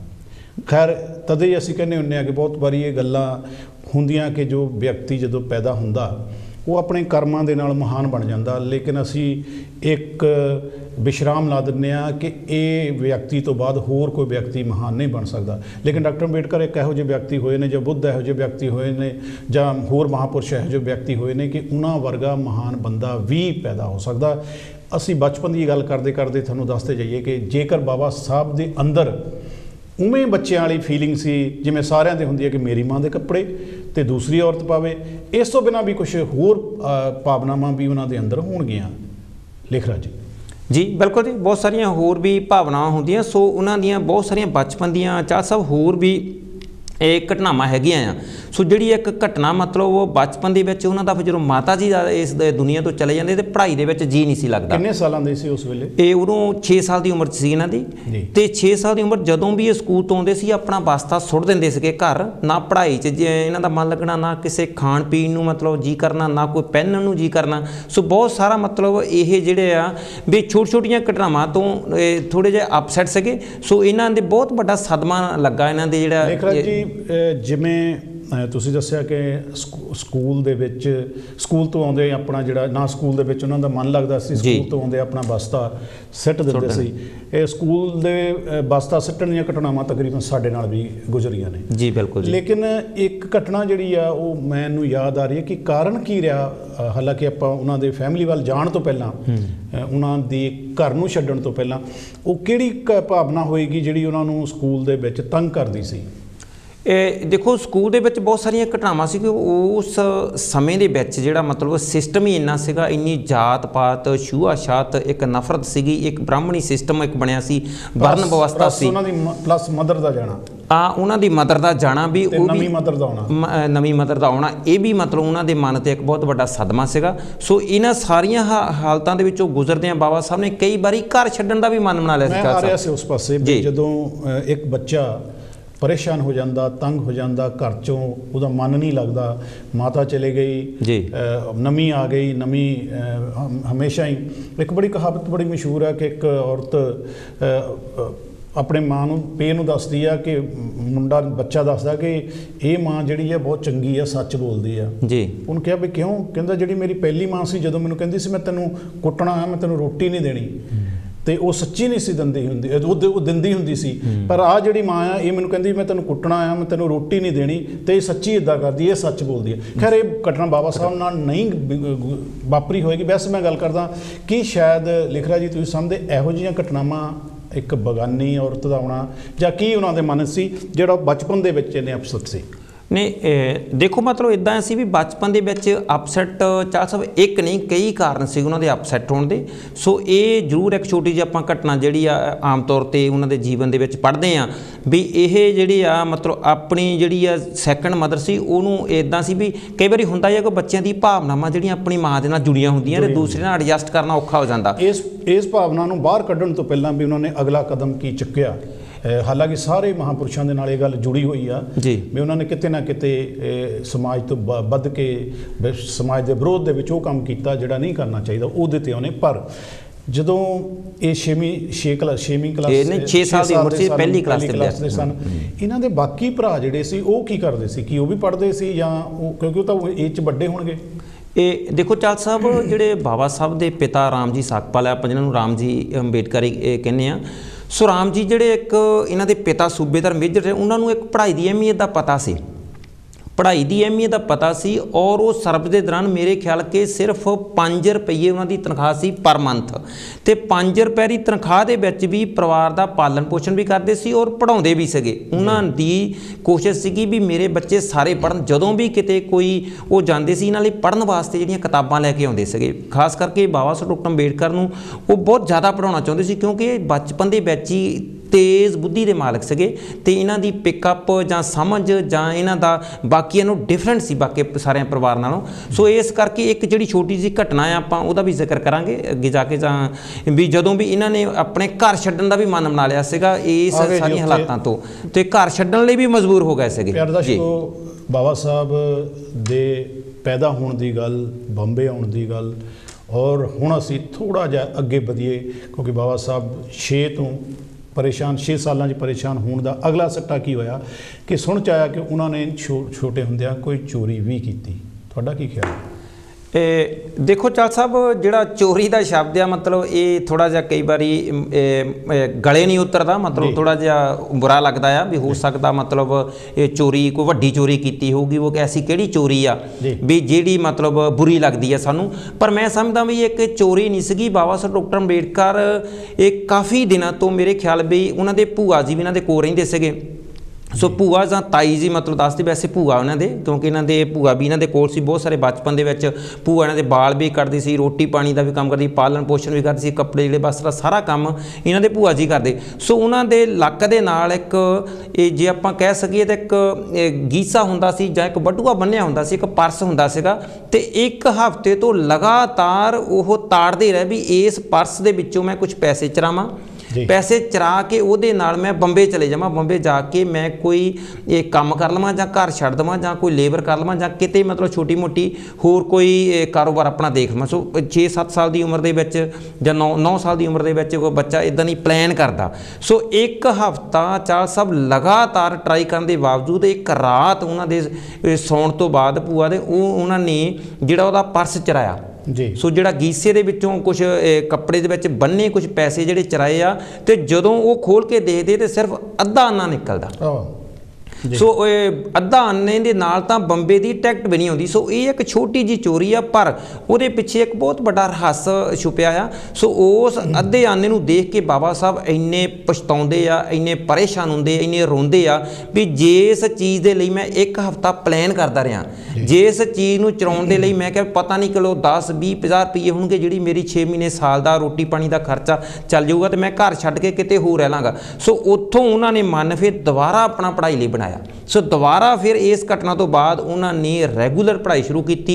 ਜਿੰਨੀਆਂ ਮਰਜ਼ੀ ਮੁਸ਼ਕਲਾਂ ਆਈਆਂ, ਜਿੰਨੇ ਮਰਜ਼ੀ ਤਸੀਹੇ ਸਹਿਣੇ ਪਏ, ਚਾਹੇ ਬਾਹਰ ਬੈਠ ਕੇ ਪੜ੍ਹਨਾ ਪਿਆ ਜਾਂ ਜਿੰਨਾ ਵੀ ਔਖੇ ਹੋਣਾ ਪਿਆ, ਸਾਰਾ ਕੁਝ ਕਰਕੇ ਬਾਬਾ ਸਾਹਿਬ ਨੇ ਆਪਣੀ ਪੜ੍ਹਾਈ ਨੂੰ ਜਾਰੀ ਰੱਖਿਆ। ਸੋ ਇੱਕ ਛੋਟੀ ਜਿਹੀ ਚੋਰੀ ਦੀ ਘਟਨਾ, ਸੋ ਮੈਂ ਸਮਝਦਾ ਕਿ ਬਚਪਨ ਦੇ ਵਿੱਚ ਇਹ ਇੱਕ ਛੋਟੀ ਜਿਹੀ ਨਾਦਾਨੀ ਕਹਿ ਸਕਦੇ ਹਾਂ। ਚੋਰੀ ਆਪਾਂ ਇਹਨੂੰ ਸ਼ਬਦ ਨੂੰ ਨਾ ਯੂਜ਼ ਕਰੀਏ ਤਾਂ ਮੇਰੇ ਹਿਸਾਬ ਨਾਲ ਜ਼ਿਆਦਾ ਵਧੀਆ ਬਾਬਾ ਸਾਹਿਬ ਬਿਲਕੁਲ ਇੱਕ ਘਟਨਾ ਵਾਪਰਦੀ ਆ ਔਰ ਉਸ ਘਟਨਾ ਦੇ ਨਾਲ ਇੱਕ ਮਹਾਂਪੁਰਸ਼ ਪੈਦਾ ਹੁੰਦਾ।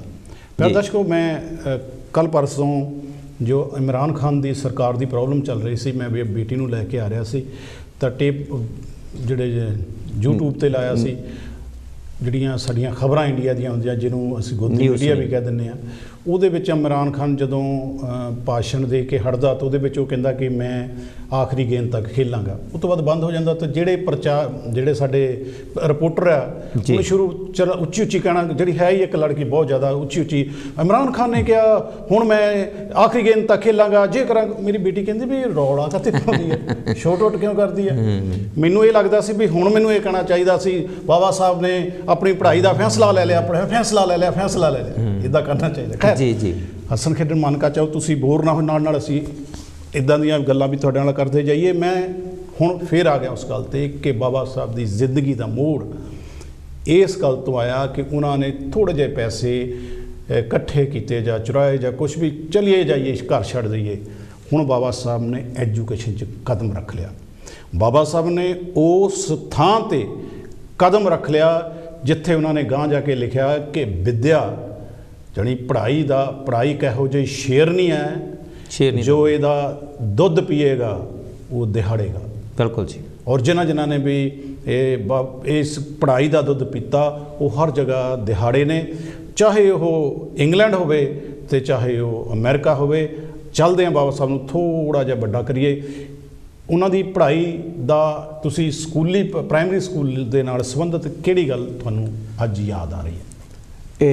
देखो चाल साहब बहुत धन्यवाद तुहाडा, तुसीं बाबा साहब के बारे च जिहड़ा जिक्र कीता और आपां एक स्टैप जिहड़ा बाबा साहब नूं अगे लैके जा रहे हैं। और स्कूल दे विच उन्हां दा जदों 17 स्कूल दे विच दाखला हुंदा बंबे दे प्राइमरी स्कूल विच, सो एक इस तरह भी सी कि उन्हां दा परिवार एक सरकारी नौकर होण दे नाते ना उन्हां दी बदली हुंदी रहिंदी सीगी।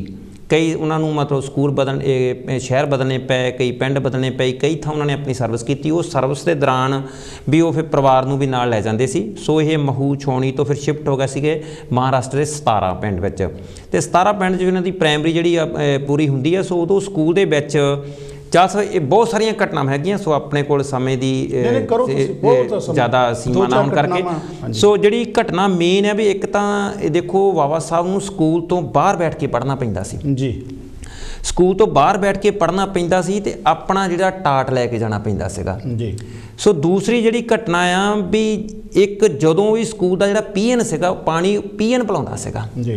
सो जिस दिन पीएन स्कूल विच नहीं सी आउंदा ते बाबा साहब सारा दिन प्यासे ਧਿਆਏ ਪਿਆਸੇ ਰਹਿੰਦੇ ਸੀਗੇ ਜੀ। ਸੋ ਪੀਐਨ ਹੀ ਬਾਬਾ ਸਾਹਿਬ ਨੂੰ ਪਾਣੀ ਪਿਲਾਉਂਦਾ ਸੀ ਔਰ ਦੂਰੋਂ ਪਾਣੀ ਉਹਨਾਂ ਦੇ ਬੁੱਕ ਵਿੱਚ ਪਾਉਂਦਾ ਸੀ ਵੀ ਕਿਤੇ ਟੱਚ ਨਾ ਹੋ ਜਾਵੇ ਜਾਂ ਭਾਂਡੇ ਨੂੰ ਜਾਂ ਹੱਥ ਨਾ ਲੱਗ ਜਾਵੇ ਜੀ। ਸੋ ਇਸ ਕਰਕੇ ਇਹ ਜਿਹੜੀ ਘਟਨਾ ਫਿਰ ਜਿਹੜੀ ਇੱਕ ਹੋਰ ਬਹੁਤ ਵੱਡੀ ਜਿਹੜੀ ਇੱਕ ਘਟਨਾ ਜਾਂ ਇੱਕ ਜਿਹੜੀ ਇਹਨਾਂ ਦੇ ਮਨ ਨੂੰ ਬਹੁਤ ਠੇਸ ਪਹੁੰਚਾਉਂਦੀ ਆ। ਸੋ ਉਹ ਘਟਨਾ ਆ ਵੀ ਸਕੂਲ ਦੇ ਵਿੱਚ ਜਦੋਂ ਵੀ ਕੋਈ ਸਵਾਲ ਕਰਦਾ ਸੀ ਮਾਸਟਰ ਜੀ, ਸੋ ਕਮਰੇ ਤੋਂ ਬਾਹਰ ਬੈਠ ਕੇ ਪੜ੍ਹਨ ਵਾਲਾ ਬੱਚੇ ਦੀ ਇੰਨੀ ਪਿਕਅਪ ਸੀ, ਇੰਨੀ ਜ਼ਿਆਦਾ ਸੀ ਕਿ ਬਾਹਰ ਬੈਠਿਆਂ ਸਾਰੇ ਸਟੂਡੈਂਟ ਨਾਲੋਂ ਹੁਸ਼ਿਆਰ ਸੀਗਾ। ਸੋ ਬਾਹਰ ਬੈਠਿਆਂ ਹੀ ਗੱਲ ਨੂੰ ਸਮਝ ਲੈਂਦਾ ਸੀ ਤੇ ਉੱਥੇ ਵੀ ਹੱਥ ਖੜਾ ਕਰਦੇ ਹੁੰਦੇ ਸੀਗੇ ਬਾਬਾ ਸਾਹਿਬ ਵੀ ਮੈਨੂੰ ਸਵਾਲ ਆਉਂਦਾ ਆ ਮੈਂ ਮਤਲਬ ਇਹਦਾ ਜਵਾਬ ਦਊਂਗਾ। ਸੋ ਟੀਚਰ ਨੂੰ ਵੀ ਇੰਨੀ ਉਮੀਦ ਨਹੀਂ ਸੀ ਹੁੰਦੀ ਕਿ ਇਹ ਬੱਚਾ ਦੱਸ ਸਕਦਾ ਬਾਹਰ ਬੈਠ ਕੇ, ਉਹਨੂੰ ਕਹਿਣਾ ਕੋਈ ਨਹੀਂ ਤੂੰ ਬੈਠ ਜਾ, ਠੀਕ ਹੈ ਤੈਨੂੰ ਪਤਾ ਆ ਤੇ ਰਹਿਣ ਦੀ। ਸੋ ਜਦੋਂ ਕਿਤੇ ਵੀ ਮੌਕਾ ਮਿਲਿਆ ਬਾਬਾ ਸਾਹਿਬ ਨੂੰ ਗੱਲ ਰੱਖਣ ਦਾ ਆਪਣੀ ਬਚਪਨ 'ਚ ਹੀ ਗੱਲ ਰੱਖਦੇ। ਪਰ ਇੱਕ ਵਾਰੀ ਜਦੋਂ ਟੀਚਰ ਨੇ ਬਾਬਾ ਸਾਹਿਬ ਡਾਕਟਰ ਅੰਬੇਡਕਰ ਨੂੰ ਬਲੈਕ ਬੋਰਡ 'ਤੇ ਆ ਕੇ ਕਹਿਣ ਲਈ ਕਿਹਾ ਵੀ ਤੂੰ ਆ ਕੇ ਸਵਾਲ ਦਾ ਜਿਹੜਾ ਜਵਾਬ ਜਾਂ ਸਵਾਲ ਬਲੈਕ ਬੋਰਡ 'ਤੇ ਲਿਖ ਕੇ ਜਾ। ਸੋ ਕਲਾਸ ਦੇ ਸਾਰੇ ਬੱਚਿਆਂ ਨੇ ਰੌਲਾ ਪਾ ਲਿਆ ਕਿਉਂਕਿ ਬਲੈਕ ਬੋਰਡ ਦੇ ਪਿੱਛੇ ਜਾਂ ਬਲੈਕ ਬੋਰਡ ਦੇ ਕੋਲ ਉਹਨਾਂ ਦੇ ਟਿਫਨ ਪਏ ਹੁੰਦੇ ਸੀ ਜੀ। ਸੋ ਇਹ ਤੁਸੀਂ ਮਾੜਾ ਜਿਹਾ ਸਾਨੂੰ ਦੱਸ ਸਕਦੇ? ਮੈਂ ਇਸ ਸਵਾਲ ਨੂੰ ਜਾਰੀ ਰੱਖਾਂਗਾ। ਇਹ 1900 ਜੇ 6 ਬਣਾਈਏ देखो 1891 ਚ ਇਹਦਾ ਜਨਮ ਹੁੰਦਾ ਜੀ। ਸੋ ਇਹ ਜਿਹੜੀ ਆ ਪਹਿਲੀ ਦੂਜੀ ਕਲਾਸ ਦੀ ਘਟਨਾ 1901 2 3 ਦੀਆਂ ਘਟਨਾਵਾਂ ਆ। ਸੋ 1906 ਦੇ ਵਿੱਚ ਇਹ ਜਿਹੜੀ ਆਪਣੀ ਪ੍ਰਾਇਮਰੀ 1906 ਦੀ ਮੰਨੀ ਇਹ ਜਿਹੜੀ ਪੂਰੀ ਹੁੰਦੀ ਆ 1906 ਦੀ। ਜੇਕਰ ਪਿਆਰ ਦਰਸ਼ਕੋ ਇਹ ਘਟਨਾ ਮੰਨੀਏ ਤੇ ਅੱਜ ਅਸੀਂ ਹੈਗੇ ਆ 2022 ਕਿੰਨੇ ਸਾਲ ਬਣਦੇ ਆ ਜੀ? ਦੇਖੋ 100 ਤੇ ਜਾ 16 ਸਾਲ ਬਣਦੇ ਜੀ। 100 ਪਿਆਰ ਦਰਸ਼ਕੋ 116 ਸਾਲ ਪਹਿਲਾਂ ਵੀ ਡਾਕਟਰ ਅੰਬੇਡਕਰ ਦੇ ਨਾਲ ਉਹੀ ਵਿਤਕਰਾ ਹੋਇਆ ਜਿਹੜਾ ਅਸੀਂ ਕੁਝ ਕੁ ਦਿਨਾਂ ਤੋਂ ਸੁਣਦੇ ਆ ਰਹੇ, ਜਿਹਦੇ ਜਵਾਬ ਇਹ ਕਾਂਚੀ ਟੀਵੀ ਤੋਂ ਵੀ ਦਿੱਤੇ ਜਾ ਰਹੇ ਨੇ। ਜਾਖੜ ਵੱਲੋਂ ਕਿਹਾ ਗਿਆ ਕਿ ਇਹ ਪੈਰ ਦੀ ਜੁੱਤੀ ਆ ਜਿਹਨੂੰ ਸਿਰ 'ਤੇ ਰੱਖਿਆ ਗਿਆ, ਸਿਰ 'ਤੇ ਨਹੀਂ, ਇਹ ਪੈਰ 'ਚ ਰਹਿਣੀ ਚਾਹੀਦੀ ਸੀ। 116 ਸਾਲ ਜਾਣੀ 1906 ਦੀ ਵੀ ਗੱਲ ਕਰੀਏ ਤਾਂ ਡਾਕਟਰ ਅੰਬੇਡਕਰ ਜਦੋਂ ਬਲੈਕ ਬੋਰਡ 'ਤੇ ਕੁਝ ਲਿਖਣ ਜਾਂਦੇ ਨੇ ਤੇ ਉੱਥੇ ਪਏ ਹੋਏ ਉਹਨਾਂ ਦੇ ਬਸਤੇ ਜਿਨ੍ਹਾਂ ਦੇ ਵਿੱਚ ਉਹਨਾਂ ਦਾ ਖਾਣਾ ਸੀ, ਉਹ ਸਾਰਿਆਂ ਨੇ ਰੌਲਾ ਪਾ ਦਿੱਤਾ ਕਿ ਪਹਿਲਾਂ ਸਾਨੂੰ ਆਪਣੇ ਖਾਣੇ ਨੂੰ ਚੱਕਣ ਦਿੱਤਾ ਜਾਏ ਤਾਂ ਹੀ ਬਲੈਕ ਬੋਰਡ ਦੇ ਉੱਤੇ ਇਹ ਮੁੰਡਾ ਜਿਹੜਾ ਬੱਚਾ ਹਜੇ ਅਸੀਂ ਇਹਦਾ ਨਾਂ ਨਹੀਂ ਰੱਖਿਆ, ਹਜੇ ਨਾਂ ਵੀ ਆਉਣਾ, ਇਹ ਜੋ ਭੀਮ ਰਾਓ ਆ ਇਹ ਅੰਦਰ ਲਿਖ ਨਹੀਂ ਸਕਦਾ ਜਿੰਨੀ ਦੇਰ ਸਾਡੇ ਬਸਤੇ ਪਏ ਆ। ਅੱਜ ਦੇਖ ਲਓ ਕਿੱਡੀ ਮਾਨਸਿਕਤਾ। ਮੈਂ ਬਹੁਤ ਵਾਰੀ ਇਹ ਗੱਲ ਕਰਦਾ ਹੁੰਦਾ ਸੀ, ਅਸੀਂ ਪਰਾਲੀ ਨਾਲ ਗਿਆਰੀਆਂ ਦੇ ਨਾਲ ਅੱਗ ਦੇਖੀ ਆ, ਅਸੀਂ ਟੈਲੀਫੋਨ ਦੇਖੇ ਆ, ਅਸੀਂ ਮੋਬਾਈਲ ਰੇਡੀਓ ਤੋਂ ਸ਼ੁਰੂ ਹੋਏ ਆ, ਆਉਂਦੇ 1920 ਤੱਕ 22 ਤੱਕ ਮੈਂ ਬਹੁਤ ਬਾਹਲਾ ਡਿਟੇਲ 'ਚ ਨਾ ਜਾਂਦਾ ਹੋਇਆ ਦੱਸਦਾ ਜਾਵਾਂ ਕਿ ਅਸੀਂ 20 ਤੱਕ 22 ਤੱਕ ਕੀ ਕੁਛ ਨਹੀਂ ਦੇਖ ਲਿਆ। ਲੇਕਿਨ ਇਹ ਜਿਹੜੇ ਕੁੱਤੇ ਦੇ ਹੱਡ ਆ, ਕੁੱਤੇ ਦਾ ਹੱਡ ਉਹ ਹੁੰਦਾ ਜਿਹਦਾ ਗਲਦਾ ਨਹੀਂ ਕਦੀ, ਕੁੱਤੇ ਦਾ ਹੱਡ ਕਦੀ ਗਲਦਾ ਨਹੀਂ। ਇਹ ਕੁੱਤੇ ਦੇ ਹੱਡ ਦੇ ਲੋਕ ਜਿਹੜੇ ਆ ਇਹ ਕਦੀ ਗਲਣਗੇ ਨਹੀਂ, ਇਹਨਾਂ ਦੀ ਮਾਨਸਿਕਤਾ ਉਹੋ ਜਿਹੀ ਰਹੇਗੀ ਜੋ ਹੁਣ ਪੰਜਾਬ 'ਚ ਹੋਈ ਆ। ਆਓ ਬਾਬਾ ਸਾਹਿਬ ਨੂੰ ਥੋੜ੍ਹਾ ਜਿਹਾ ਅੱਗੇ ਲੈ ਕੇ ਚੱਲੀਏ ਜੀ। ਚਾਲ ਸਾਹਿਬ ਜਦੋਂ ਫਿਰ ਇਹ ਆਪਣੀ ਪ੍ਰਾਇਮਰੀ ਪੂਰੀ ਕਰ ਲੈਂਦੇ ਆ, ਸੋ ਜਿਹੜਾ ਆਪਣੇ ਇਹ ਦਲਿਤ ਸਮਾਜ ਦੇ ਵਿੱਚੋਂ ਜਾਂ ਮਹਾਰ ਜਿਹਨੂੰ ਆਪਾਂ ਸਬ ਕਾਸਟ ਇਹਨਾਂ ਦੀ ਮਹਾਰਾਸ਼ਟਰ ਦੇ ਵਿੱਚ ਅਛੂਤ ਪਰਿਵਾਰ ਦੇ ਵਿੱਚੋਂ ਜਦੋਂ ਇਹ ਜਿਹੜੀ ਇਹ ਪ੍ਰਾਇਮਰੀ ਕਰ ਲੈਂਦੇ, ਪ੍ਰਾਇਮਰੀ ਤੋਂ ਬਾਅਦ ਫਿਰ ਇਹ 10ਵੀਂ ਕਰ ਲੈਂਦੇ ਆ। ਸੋ ਪਹਿਲਾ ਵਿਦਿਆਰਥੀ ਸੀ ਮੈਂ ਸਮਝਦਾ ਕਿ ਜਿਹੜਾ ਇਸ ਕਮਿਊਨਿਟੀ ਦੇ ਵਿੱਚੋਂ 10ਵੀਂ ਪਾਸ ਕਰਕੇ। ਹੋਰ ਘਟਨਾ ਤੁਹਾਡੇ ਨਾਲ ਸਾਂਝੀ ਕਰਨੀ ਚਾਹੂੰਗਾ, ਜੇ ਉਹਨਾਂ ਦੇ ਡੀਓ ਦੀ ਆਉਣ ਦੀ ਉਹਦੇ ਬਾਰੇ ਜੋ ਘੜੇ ਨੂੰ ਹੱਥ ਨਹੀਂ ਲਾ ਸਕਦਾ, ਉਹ ਆਪਾਂ ਸਾਂਝੀ ਕਰਕੇ ਫਿਰ ਬਾਬੂ ਸਾਹਿਬ ਨੂੰ ਵੱਡਿਆ ਕਰੀਏ ਜੀ। ਇਹ ਘੜੇ ਨੂੰ ਉਹ ਇਸ ਤਰ੍ਹਾਂ ਸੀ ਵੀ ਮਤਲਬ ਜਦੋਂ ਵੀ ਕਿਤੇ ਕਲਾਸ ਦੇ ਵਿੱਚ ਕੋਈ ਟੀਚਰ ਜਾਂ ਮਤਲਬ ਇੰਸਪੈਕਟਰ ਆਉਂਦਾ ਸੀਗਾ, ਸੋ ਸਵਾਲ ਪੁੱਛਦਾ ਹੁੰਦਾ ਸੀ ਵੀ ਐਸੀ ਕਿਹੜੀ ਜਿਹੜੀ ਚੀਜ਼ ਆ ਵੀ ਜਿਹਨੂੰ ਅਸੀਂ ਮਤਲਬ ਛੂ ਨਹੀਂ ਸਕਦੇ, ਦੇਖ ਸਕਦੇ ਹਾਂ। ਸੋ ਟੱਚ ਨਹੀਂ ਕਰ ਸਕਦੇ, ਸਿਰਫ ਦੇਖ ਸਕਦੇ ਹਾਂ। ਸੋ ਬਹੁਤ ਸਾਰੇ ਜਿਹੜੇ ਬੱਚਿਆਂ ਨੇ ਕਿਹਾ ਸੂਰਜ ਆ, ਕਿਸੇ ਨੇ ਚੰਦਰਮਾ ਕਿਹਾ, ਕਿਸੇ ਨੇ ਮਤਲਬ ਕੁਛ ਕਿਹਾ, ਤੇ ਵਾਵਾ ਸਾਹਿਬ ਡਾਕਟਰ ਅੰਬੇਡਕਰ ਨੇ ਹੱਥ ਖੜਾ ਕੀਤਾ ਆਪਣਾ। ਸੋ ਜਦੋਂ ਵੀ ਉਹ ਇੰਸਪੈਕਟਰ ਸੀ ਜਿਹੜਾ, ਉਹ ਕਹਿੰਦਾ ਵੀ ਮੇਰੇ ਜਿਹੜੇ ਸਵਾਲ ਦਾ ਜਵਾਬ ਮਿਲ ਗਿਆ, ਵੀ ਤੁਸੀਂ ਆਪਣਾ ਹੱਥ ਥੱਲੇ ਕਰ ਲਓ, ਵੀ ਹੋ ਸਕਦਾ ਤੁਹਾਨੂੰ ਪਤਾ ਹੋਵੇ ਜਾਂ ਤੁਸੀਂ ਵੀ ਇਹੀ ਗੱਲ ਨੂੰ ਰਿਪੀਟ ਕਰਨਾ ਹੋਵੇ। ਸੋ ਬਾਬਾ ਸਾਹਿਬ ਡਾਕਟਰ ਅੰਬੇਡਕਰ ਲਗਾਤਾਰ ਆਪਣਾ ਹੱਥ ਖੜਾ ਕਰਦੇ, ਕਹਿੰਦੇ ਨਹੀਂ ਮੈਨੂੰ ਪਤਾ, ਮੈਂ ਦੱਸਦਾ ਉਹ ਐਸੀ ਕਿਹੜੀ ਚੀਜ਼ ਆ ਜਿਹਨੂੰ ਮੈਂ ਦੇਖ ਸਕਦਾ ਆ ਤੇ ਛੂ ਨਹੀਂ ਸਕਦਾ। ਸੋ ਉਹ ਇੱਕ ਪਾਣੀ ਦਾ ਘੜਾ ਸੀਗਾ, ਬਾਬਾ ਸਾਹਿਬ ਨੇ ਇਸ਼ਾਰਾ ਕਰਕੇ ਘੜੇ ਨੂੰ ਕਿਹਾ ਵੀ ਉਹ ਘੜਾ ਆ ਜਿਹਨੂੰ ਮੈਂ ਦੇਖ ਸਕਦਾ ਜਾਂ ਅਸੀਂ ਦੇਖ ਸਕਦੇ ਹਾਂ, ਮੈਨੂੰ ਮੈਂ ਟੱਚ ਨਹੀਂ ਕਰ ਸਕਦਾ, ਇਹ 'ਚ ਪਾਣੀ ਨਹੀਂ ਪੀ ਸਕਦਾ। ਸੋ ਸੂਰਜ ਤਾਂ ਬਹੁਤ ਦੂਰ ਦੀ ਗੱਲ ਹੈ। ਸੋ ਬਾਬਾ ਸਾਹਿਬ ਡਾਕਟਰ ਅੰਬੇਡਕਰ ਨੂੰ ਪਾਣੀ ਪੀਣ ਦੀ ਵੀ ਮਨਾਹੀ ਰਹੀ ਹੈ ਸਕੂਲਾਂ ਦੇ ਵਿੱਚ। ਬਾਬਾ ਸਾਹਿਬ ਡਾਕਟਰ ਭੀਮ ਰਾਓ ਅੰਬੇਡਕਰ ਦੇ ਲਈ ਕਲਾਸ ਵਿੱਚ ਰੱਖਿਆ ਗਿਆ ਉਹ ਘੜਾ ਜਿਹਨੂੰ ਦੇਖ ਸਕਦਾ ਲੇਕਿਨ ਛੂ ਨਹੀਂ ਸਕਦਾ, ਕਾਰਨ ਜਾਤ ਜੀ। ਇਹ 1906, 7, 8 ਦੀਆਂ ਘਟਨਾਵਾਂ। 1947 ਆਜ਼ਾਦ ਹੋ ਗਿਆ, ਬਾਬਾ ਸਾਹਿਬ ਨੇ ਸੰਵਿਧਾਨ ਵੀ ਲਿਖ ਦਿੱਤਾ 2-3 ਸਾਲਾਂ ਬਾਅਦ, ਤੇ ਲੇਕਿਨ ਸਾਡੇ ਸਮਾਜ ਲਈ ਅੱਜ ਵੀ ਇੱਕ ਉਹ ਚੇਅਰ ਹੈਗੀ, ਇੱਕ ਉਹ ਚੀਜ਼ ਹੈਗੀ ਆ ਜਿਹਨੂੰ ਅਸੀਂ ਦੇਖ ਸਕਦੇ ਹਾਂ ਪਰ ਉਹਨੂੰ ਛੂ ਨਹੀਂ ਸਕਦੇ। ਇੰਡੀਆ ਦੀ ਪ੍ਰਾਈਮ ਮਿਨਿਸਟਰੀ ਦੀ ਚੇਅਰ, ਪੰਜਾਬ ਦੇ ਮੁੱਖ ਮੰਤਰੀ ਦੀ ਚੇਅਰ, ਜਿਹਨੂੰ ਵੀ ਬੀਤੇ ਦਿਨੀ ਮਜਬੂਰੀ ਦੇ ਵਿੱਚ ਚਰਨਜੀਤ ਚੰਨੀ ਨੂੰ ਬਣਾਇਆ ਸੀ, ਲੇਕਿਨ ਉਹਨਾਂ ਨੇ ਸਾਰਿਆਂ ਨੇ ਅੰਦਰੋਂ ਜਿਹੜੀ ਫੀਲਿੰਗ ਦਿਖਾਈ ਆ ਉਹ ਹੌਲੀ ਹੌਲੀ ਤੁਹਾਡੇ ਸਾਹਮਣੇ ਆ ਰਹੀ ਹੈ। ਭਾਵੇਂ ਆਮ ਆਦਮੀ ਪਾਰਟੀ ਵੀ ਆਈ ਆ ਸੱਤਾ ਦੇ ਵਿੱਚ, ਸਾਡੇ ਲਈ ਅੱਜ ਵੀ ਉਹ ਸੀਟ ਜਿਹੜੀ ਆ ਦੇਖ ਸਕਦੇ ਆ, ਛੂ ਨਹੀਂ ਸਕਦੇ। ਮਜਬੂਰੀ ਬਸ ਜਿਹੜੀਆਂ 36 ਸੀਟਾਂ ਸਾਨੂੰ ਮਿਲਦੀਆਂ, ਮਜਬੂਰੀ ਬਸ ਉਹ ਵੀ ਇਸ ਮਹਾਂਪੁਰਸ਼ ਦੀ ਦੇਣ ਆ ਜਿਹਦੀ ਅਸੀਂ ਗੱਲ ਕਰ ਰਹੇ ਹਾਂ। ਇਸ ਮਹਾਂਪੁਰਸ਼ ਦੀ ਦੇਣ ਆ ਜਿਹਦੇ ਕਰਕੇ ਸਾਡੇ ਕੋਲ ਪਾਸਵਰਡ ਬਣੇ ਹੋਏ ਆ। ਇਸ ਮਹਾਂਪੁਰਸ਼ ਦੀ ਦੇਣ ਆ ਜਿਹੜੀ ਅਸੀਂ ਟਾਈ ਲਾ ਕੇ ਬੈਠੇ ਆ। ਇਸ ਮਹਾਂਪੁਰਸ਼ ਦੀ ਦੇਣ ਆ ਜਿਹੜਾ ਅਸੀਂ ਨੀਲਾ ਕੋਟ ਪਾ ਕੇ ਬੈਠੇ ਆ। ਪਿਆਰੇ ਦਰਸ਼ਕੋ, ਆਓ ਬਾਬਾ ਸਾਹਿਬ ਦੇ ਅਗਲੇ ਉਹਨਾਂ ਦੇ ਨਾਮਕਰਨ 'ਤੇ ਜਾਂਦੇ ਆ, ਕਿਉਂਕਿ ਮਾਪੇ ਨੇ ਉਹਨਾਂ ਦਾ ਨਾਮ ਭੀਮ ਰਾਓ ਰੱਖਿਆ, ਉਹ ਅੰਬੇਡਕਰ ਕਿਵੇਂ ਬਣੇ, ਇਸ 'ਤੇ ਚਰਚਾ ਕਰਦੇ ਹਾਂ ਜੀ। ਚਾਚਾ ਸਾਹਿਬ, ਸੋ ਬਾਬਾ ਸਾਹਿਬ ਡਾਕਟਰ ਅੰਬੇਡਕਰ ਦਾ ਜਿਹੜਾ ਬਚਪਨ ਦਾ ਨਾਂ ਸੀ ਉਹ ਤਾਂ ਭੀਮ ਰਾਓ ਹੀ ਸੀਗਾ। ਸੋ ਭੀਮ ਰਾਓ ਨਾਂ ਇਹਨਾਂ ਦੇ ਬਚਪਨ ਦਾ ਇਹਨਾਂ ਦੇ ਪਰਿਵਾਰ ਵੱਲੋਂ ਮਿਲਿਆ ਗਿਆ ਨਾਂ ਸੀ, ਪਰ ਇਹਨਾਂ ਦਾ ਪਿੰਡ ਜਿਹੜਾ ਸੀਗਾ ਚਾਚਾ ਸਾਹਿਬ ਉਹ ਸੀ ਅੰਬੇਵਾੜਾ ਜੀ। ਸੋ ਅੰਬੇਵਾੜਾ ਜਿਹੜਾ ਪੁਕਾਰਨ ਦੇ ਵਿੱਚ, ਕਹਿਣ ਦੇ ਵਿੱਚ ਔਖਾ ਸ਼ਬਦ ਲੱਗਦਾ ਸੀ। ਅੰਬੇਵਾੜਾ ਮਹਾਰਾਸ਼ਟਰ ਵਾਲਾ, ਮਹਾਰਾਸ਼ਟਰ ਦਾ ਜਾਂ ਨਹੀਂ, ਮਹਾਰਾਸ਼ਟਰ ਦਾ ਜੀ। ਅੰਬੇਵਾੜਾ ਮਹਾਰਾਸ਼ਟਰ ਦਾ, ਕਿਉਂਕਿ ਜਦੋਂ ਇਹ ਵੱਡੇ ਹੁੰਦੇ ਆ ਤੇ ਫਿਰ ਇਹ ਮਹੂ ਛਾਉਣੀ ਤੋਂ ਸ਼ਿਫਟ ਕਰਕੇ ਜਿਹੜੇ ਮਹਾਰਾਸ਼ਟਰ ਆ ਜਾਂਦੇ ਆ ਜੀ। ਤੇ ਪਹਿਲੀ ਵਾਰੀ ਫਿਰ ਮਹਾਰਾਸ਼ਟਰ ਦੇ ਜਿਹੜੇ ਆ ਮਤਲਬ ਅੰਬੇਵਾੜੇ ਤੋਂ 17 ਸਕੂਲ ਦੇ ਵਿੱਚ ਪ੍ਰਾਇਮਰੀ ਸਕੂਲ 'ਚ ਜਾਂਦੇ ਆ। ਸੋ ਅੰਬੇਵਾੜਾ ਇਹਨਾਂ ਦਾ ਪਿੰਡ ਸੀ ਤੇ ਉਹ ਫਿਰ ਬੋਲਣ ਦੇ ਵਾਸਤੇ ਔਖਾ ਲੱਗਦਾ ਸੀ। ਸੋ ਇਹਨਾਂ ਦੇ ਇੱਕ ਟੀਚਰ ਆ, ਸੋ ਉਹ ਬ੍ਰਾਹਮਣ ਟੀਚਰ ਹੀ ਆ। ਸੋ ਉਹਨਾਂ ਦਾ ਜਿਹੜਾ ਉਪਨਾਮ ਸੀ ਜਾਂ ਸਰਨੇਮ ਸੀ ਉਹ ਸੀ ਅੰਬੇਡਕਰ ਜੀ। ਸੋ ਅੰਬੇਡਕਰ ਜਿਹੜਾ ਬੋਲਣ ਦੇ ਵਿੱਚ ਜਾਂ ਕਹਿਣ ਦੇ ਵਿੱਚ ਸੌਖਾ ਲੱਗਦਾ ਸੀ। ਸੋ ਉਸ ਟੀਚਰ ਨੇ ਮਤਲਬ ਕਿਹਾ ਵੀ ਤੂੰ ਜਿਹੜਾ ਮੇਰਾ ਹੈ ਨਾ ਉਪਨਾਮ ਜਾਂ ਸਰਨੇਮ ਉਹੀ ਜੋੜ ਲਾ। ਜਦੋਂ ਇਹਨਾਂ ਦੀ ਐਡਮਿਸ਼ਨ ਹੋਈ ਆ ਤੇ ਪ੍ਰਿੰਸੀਪਲ ਨੂੰ ਉਹਨਾਂ ਨੇ ਆਪਣਾ ਉਪਨਾ ਦੇਤਾ ਔਰ ਅੰਬੇਡਕਰ ਹੀ ਲਿਖਾਤਾ। ਸੋ ਕਈ ਵਾਰੀ ਆਪਾਂ ਸੁਣਦੇ ਹਾਂ ਕਿ ਇਹਨਾਂ ਦਾ ਜਿਹੜਾ ਅੰਬੇਡਕਰ ਨਾਮ ਵੀ ਇਹਨਾਂ ਦੇ ਟੀਚਰ ਨੇ ਦਿੱਤਾ। ਸੋ ਇਸ ਤਰ੍ਹਾਂ ਸੀਗਾ ਕਿਉਂਕਿ ਇਹਨਾਂ ਦਾ ਪਿੰਡ ਅੰਬੇਵਾੜਾ ਸੀ।